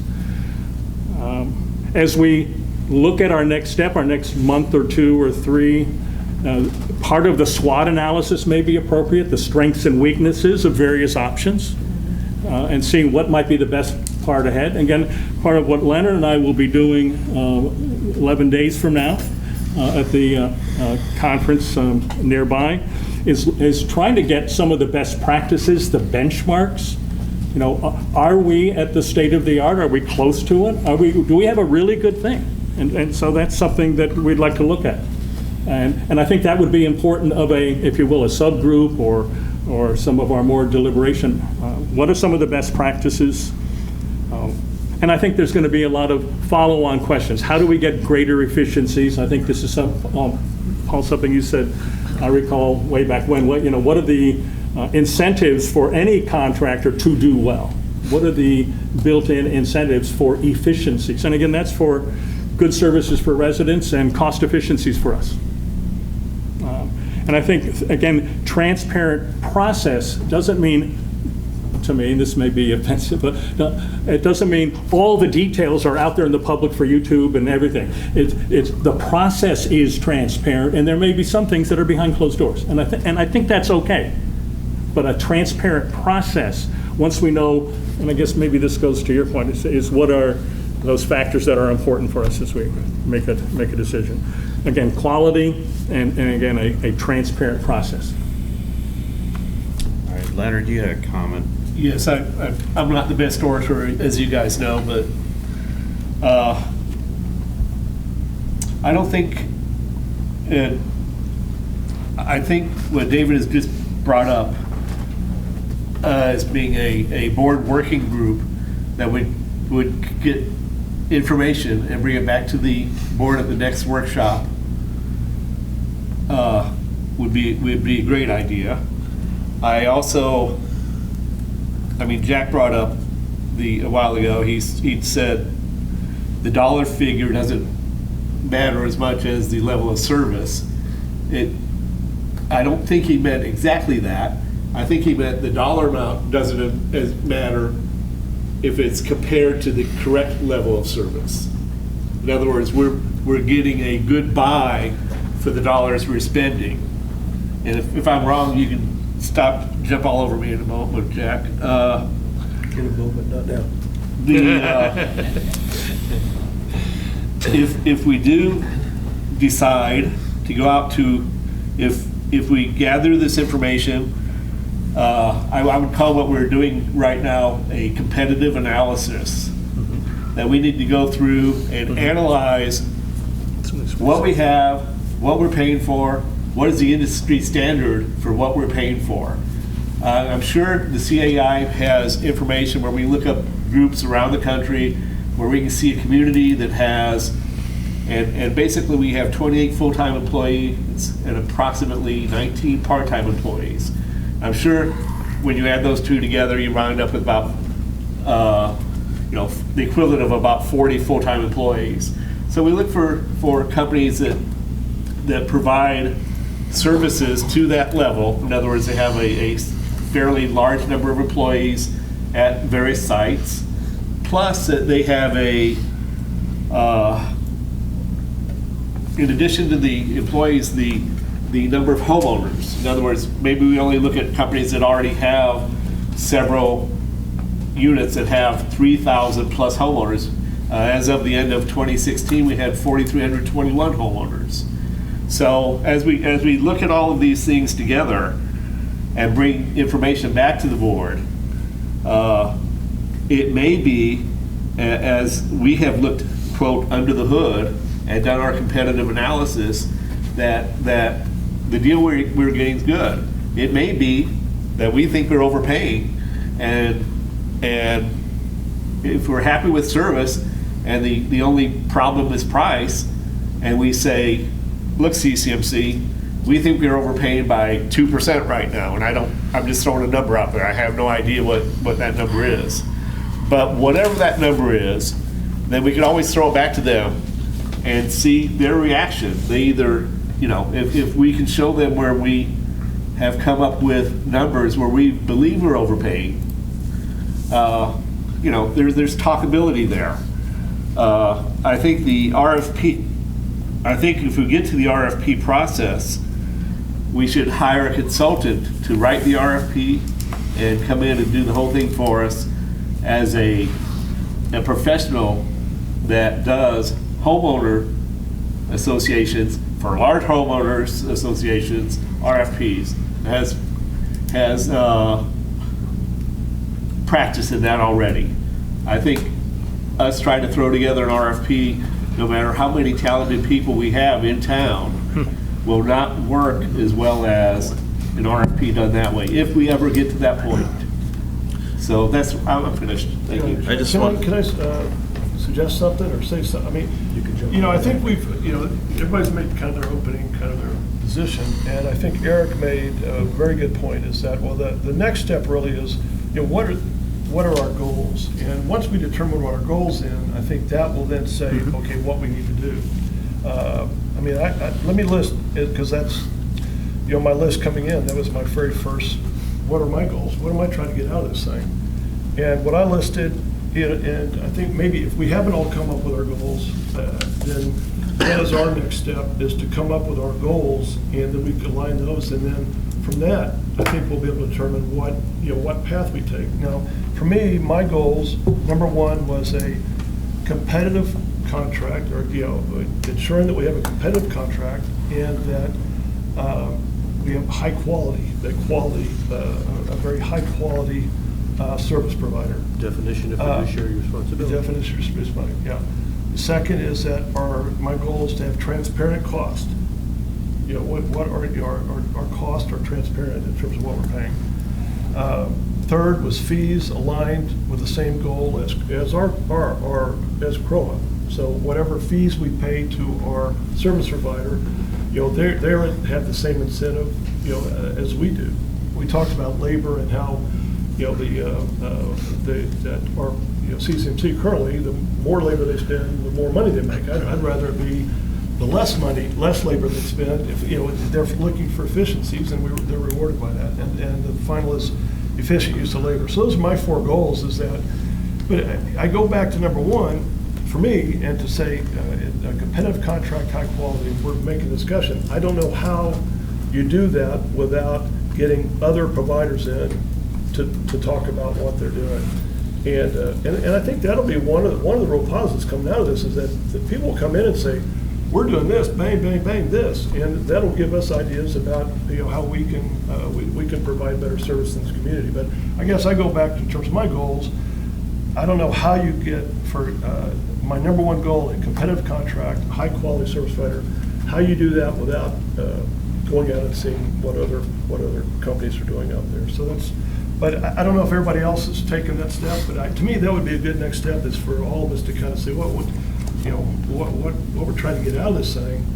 And then that, as Eric said, that will lead to then the process. I don't know. Yeah. Okay. I remember you and Tim were going to look at some communities, but I don't know if you've had time to do anything about that. Tom Sonnenberg, I'd like to have him come up and talk. He's been raising his hand for a while, and he was on the RFP committee or the Management Task Force committee for the 2007 RFP. Yeah, thank you, Jack. Listen, this is a tough issue, and I appreciate the board taking up this challenge. And I wasn't going to talk tonight, but Eric, you said something that really sparked something that I wanted to. Hope I didn't piss you off. No, not at all. I think you asked the most important question of the night, and that really is, what is the problem?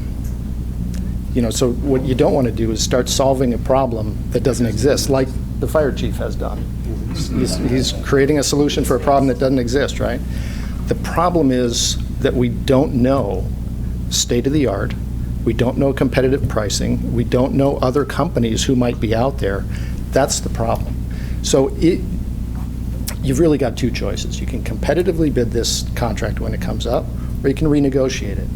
But if you renegotiate it, you're negotiating from a position of weakness, because this thing hasn't been negotiated in 19 years. You don't know what you don't know. So I really like what the phrase that Leonard used of a competitive analysis first, go through the process rationally, objectively, not the way we did it, unfortunately, when I was on the board and the whole thing blew up in our faces. Do it slowly, take your time, don't make a decision right on the brink of an election. Take some time to get your footing, find out what you want, what we want in terms of scope. And don't underestimate the amount of work that this is going to take, because the work on a competitive bid is all on the front end. It's getting competitors to bid who are qualified. So you only let, Paul, your phrase, 5-star companies. You don't even let a 4-star company bid. So it's apples to apples, quality to quality. Then you can make a decision on price. But so put the time into it. Do it yourselves. Thank you, Debbie. Don't put it off on a committee. Take the time, do it slowly, do the competitive analysis, and negotiate from a position of strength, or bid it. Thank you. All right, anybody else on the board want to speak? All right, Cheryl. I'm just going to speak from here. Please come to. Sorry. Sorry. Thank you, Cheryl. It's interesting listening, I'm new to this, listening to everything that's been done and everything that's been said, and I have one concern. I hear you talk of goals, but we're missing the cornerstone.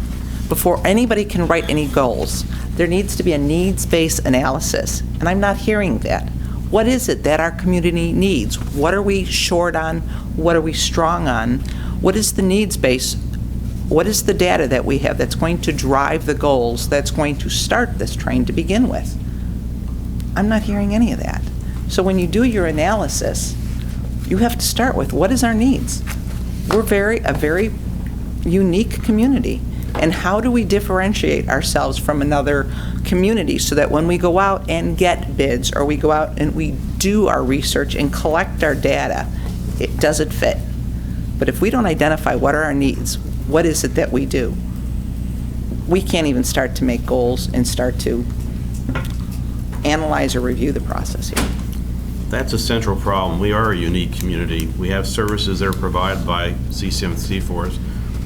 They're far beyond the scope of most other management companies. So for Leonard, for you to say, well, we need to do this competitive stuff here and bottom line stuff, you're giving me a quantitative look at stuff, and we really need to focus on what are we getting for our dollar, not how much is it costing us. I think that's what I said, Jack. No, you focus on I said, dollar are we figures getting? too much.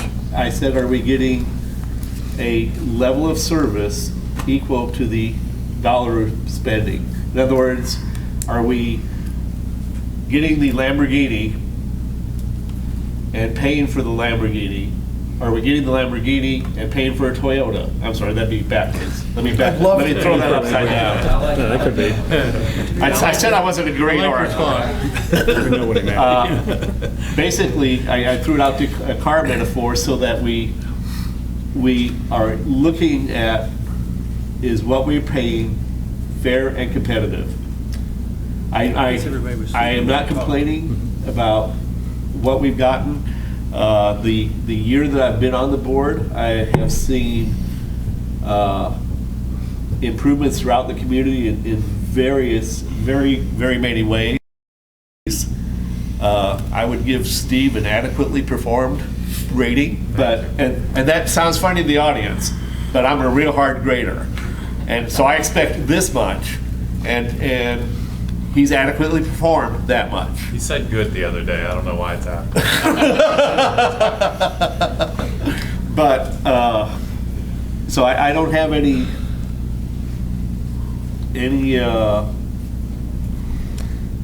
preconceived notions. I just, without knowing what the numbers are, I'm sure you wouldn't want to be paying, and I'm going to throw out a ridiculous figure.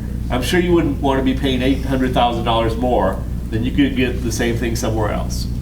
Okay, and I know that's a ridiculous figure, but I'm throwing it out there for you to realize that. Well, I think your throwouts are muddying the waters. It's not helpful, those numbers. Okay. Well, I'm trying to make a numerical point. It's not a numerical. It's what are we getting for our dollar? Okay. We get a very dedicated staff. We get activities that are just beyond you can imagine. We had a great Founders Day program, good 4th of July program. Okay. We have all kinds of sponsored activities that they brought to us. Okay.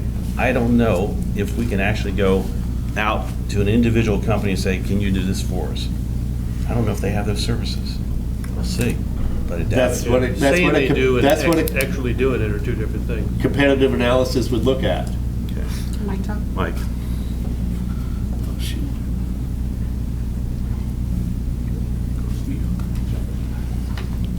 A couple things, just for clarification. First, I have nothing against CCMC. I consider Pat a friend. I consider Steve a friend. I have no axe to grind. I have nothing. When I saw this thing come up on the agenda in December, it said contract modifications, renewal. And I had heard from a number of people in town. David, you said you're not sure where I live. I had heard from a number of people in town that this is a crazy thing. This is a big issue. And I said, well, I'll go to the meeting. So I went to the meeting and sat down, and you know what occurred that night, and I was told how things were going to work, and you all expressed interest in following a process. So I have nothing against CCMC. In fact, I would love to see them be the successful candidate that comes out of this. 19 years. A couple of you made a comment about doing what's right for the residents. There's a few people here tonight, and 19 years have gone by.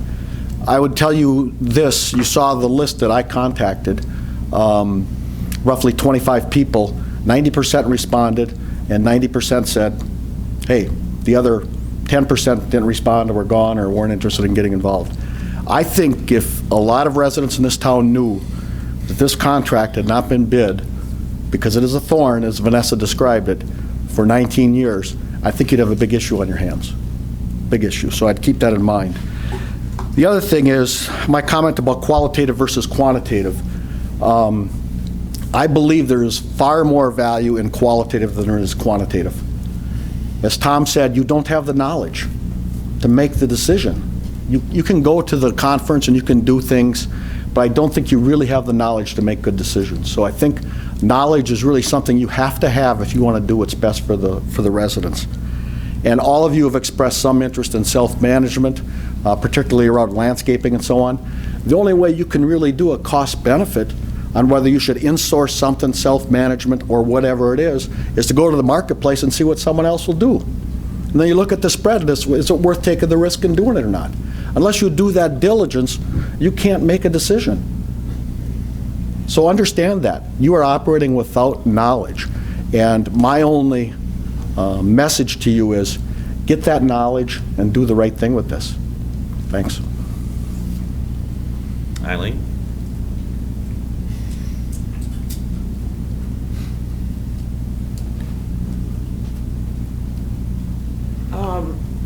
As I think many of you know, but I'm not sure, I'm back on Artisan Park. Out in Artisan Park, everybody is a member of CROA. We pay CROA dues.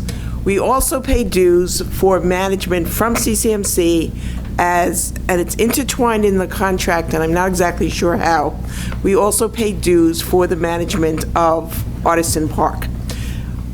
As a member of the CROA community, I think that you're all on the right track, and whether you have it as a task force, you look at the goals internally, I think you're moving in the right direction, and I have great faith in it.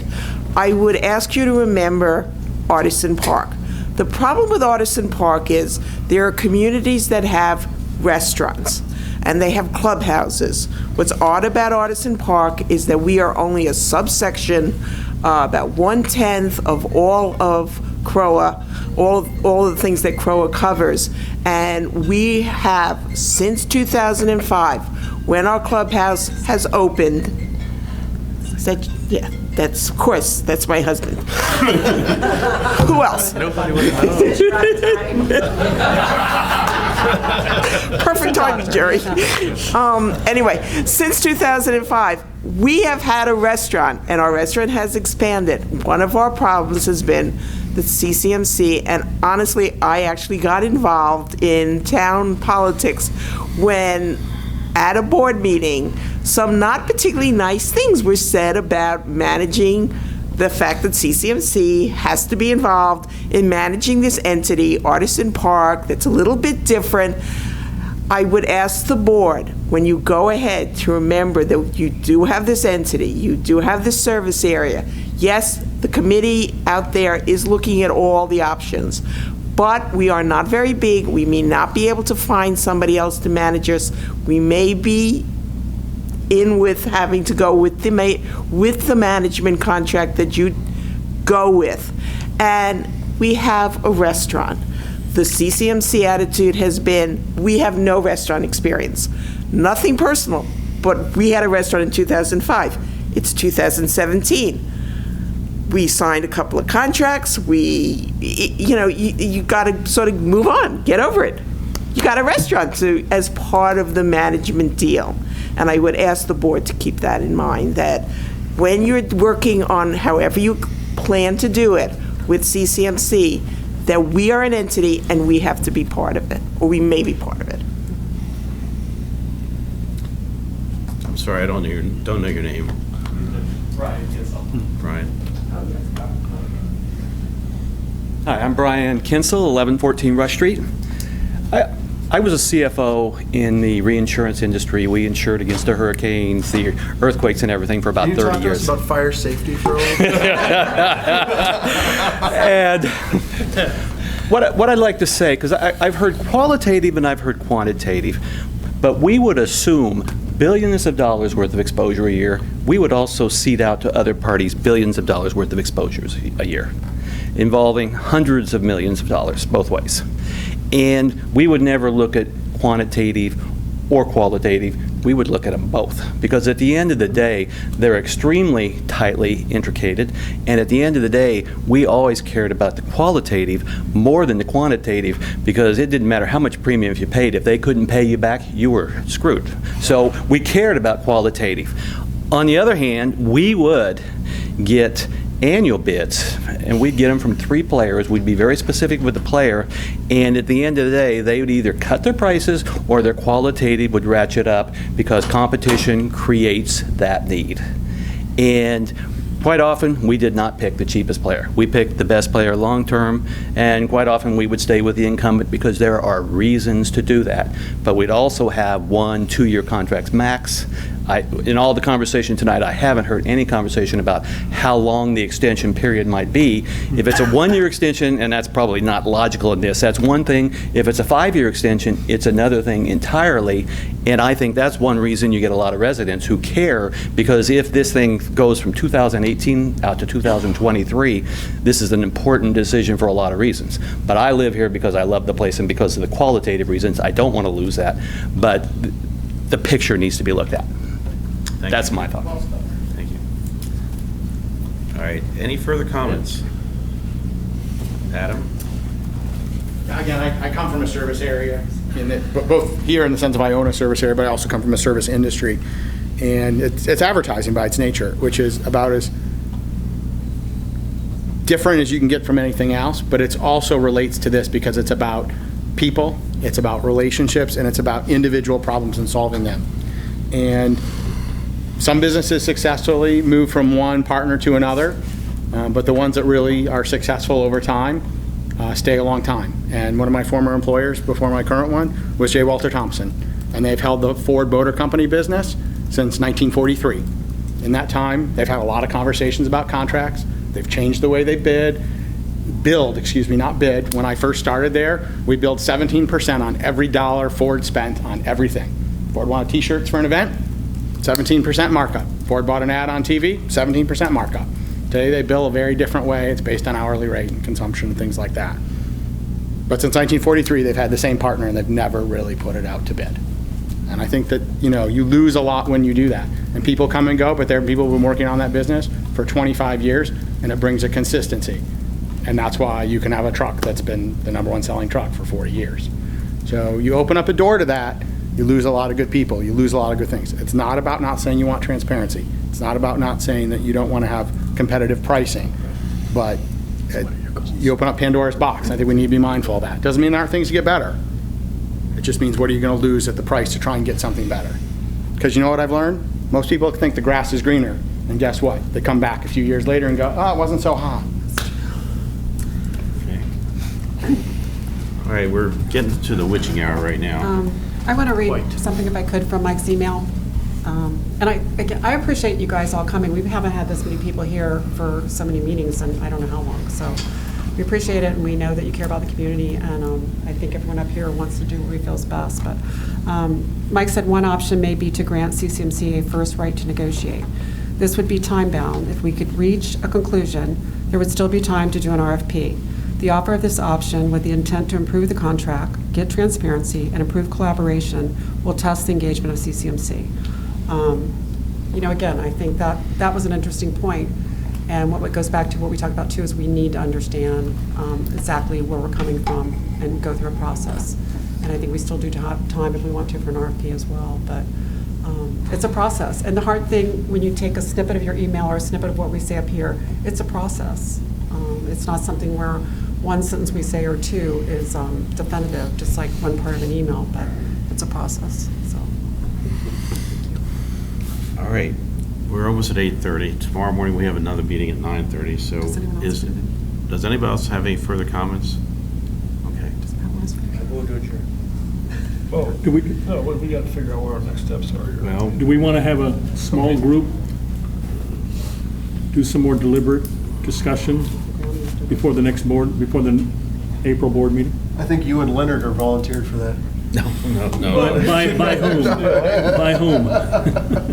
Well, I don't want this to, part of the issue, I think, is that in the past, there hasn't been any transparency about the process. So I think if we get off in small groups and have discussions, again, people are going to feel like, I just think things need to be, whatever we do needs to be in the open. Okay. And well, if we document the process and publish it through the communication channels that we have and say, look, this is what we're starting a review of our contract, and that can just be the title of it, and then subheads underneath that can be, we're now looking at what we're going to start. And we don't have to list out everything that we're doing, because we don't know everything that we're doing yet.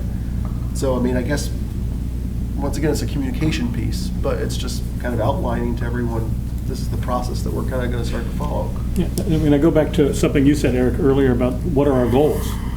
What are our goals? So, thinking about a small group, spending more time deliberately, and then bringing that very publicly. I mean, very publicly at the board meeting, it's recorded, it's shared. Here's, you know, we have, I don't know how many different ideas on the table, 50 different ideas, concepts tonight. Let's try to put some order to that. So, and then the board could, as a whole, could say, well, you missed the mark. But something, you know, it's a smaller group doing some detailed work that brings it back to the larger board. All right, so you'd like to have a group of 3 then? I would suggest a group of 3. And Eric has volunteered. I will volunteer on Tim? that too with my expertise in property management. All right, that's 2. Who's the third person? I'm okay with Why it. don't we just have the Unless you- full board? I want to be a part of this. I don't want That's to be fine. left out of this. Right. Okay. Let's just have the whole board get together. I Why mean, don't- this is an Paul? important deal. The problem with the whole board getting together is we have to notice every time. What's the problem with that? Well, like David and I will be over at the CAI on the 31st of the month. So if we had a third person at the CAI that day, just going around at all the places, that's fine. If we have a fourth one and we start talking that way, we're violating state law. We can all be at a I'm trying to think convention of and how all do we talk have our about cake and eat it business. too. You know, if y'all want to go to a CI meeting and learn stuff, that's fine. But then you come back, you don't talk about it, you come back and we all discuss, in an open meeting what you learned. I'm registered over there too. Or we can just have it as a standard agenda item on the board, for our board. 20 minutes every board meeting. The other thing that you can do is you can communicate to each other through email of what those goals and objectives look like. You can start off with your list of 10 and then bring those back to your next meeting. And if you want your workshop next month to be a working workshop to try and identify what you're trying to accomplish, that at least narrows you down to get some focus on what you're trying to move forward with. That's fine. All right, let's dedicate part of next month's workshop towards that. And there's nothing that stops you all from going to CAI together. As long as you're not taking action, you're not voting on something behind closed doors, you can do that. So the next workshop will be our goals, and then are we going to start talking about then the process as a result of those goals? We're just going to get our goals and say what we're going to do. I mean, again, we're talking a year and a half, but That's gonna slip by. We almost may need to meet twice a month on this kind of. We're already meeting twice a month. If we're going to move this slowly. When's our all-day meetings, Steve? We have a strategic planning meeting when? It's April 4th, Tuesday, April 4th. So that's a good time for us to discuss. It our should be a goals. part of that. Be a major part of that. Well, I would imagine strategic planning for this year, talking about, you had 6 focus areas last year, I can see that being a focus area. Okay. Is everybody good with that? Okay. Yep. April 4th. So that what you're talking about then, just some consensus, is that you're going to bring back individually goals and objectives of what you're trying to accomplish to the April 4th strategic planning session. Okay. And you've already looked at a couple of communities. I would like by then You've already to also have looked looked at at a other narrative communities. There may be some others. I'm sorry, what were we To look at saying? other communities. That may be a little bit soon.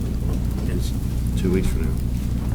I mean, you're welcome to do your own research. I've been doing research for years, so, Have you? yeah, every individual, I don't know that we're at the point of talking about that. But Yeah. I think it doesn't hurt to Okay. to get out there. Let's just do goals next time, then we'll work on going to the various companies later. All right, further discussion? Any more comments from the Just one more audience? point of clarification. At that strategic planning meeting, you guys are setting your goals and objectives for this year. What in hand you give to us as direction, as management, to go and accomplish these things. Right. Just to put the communities, you're not going to be voting on what you're doing with the contract on April 4th. It's a work session. No. Correct. Because it is during the day, and I know some people may say, well, I can't get out of work, but it's just a meeting for you to talk about what direction we're moving this year. Okay. All right. Motion And adjourned? again, Now I'll it's kind of messy, motion but, it has been 19 years, so it's, I think, we have to deal with it. I mean, we're the board, we're elected. not all things we have to deal with are nice and tidy, so. All right. So I heard a motion adjourned. Yes. We're done.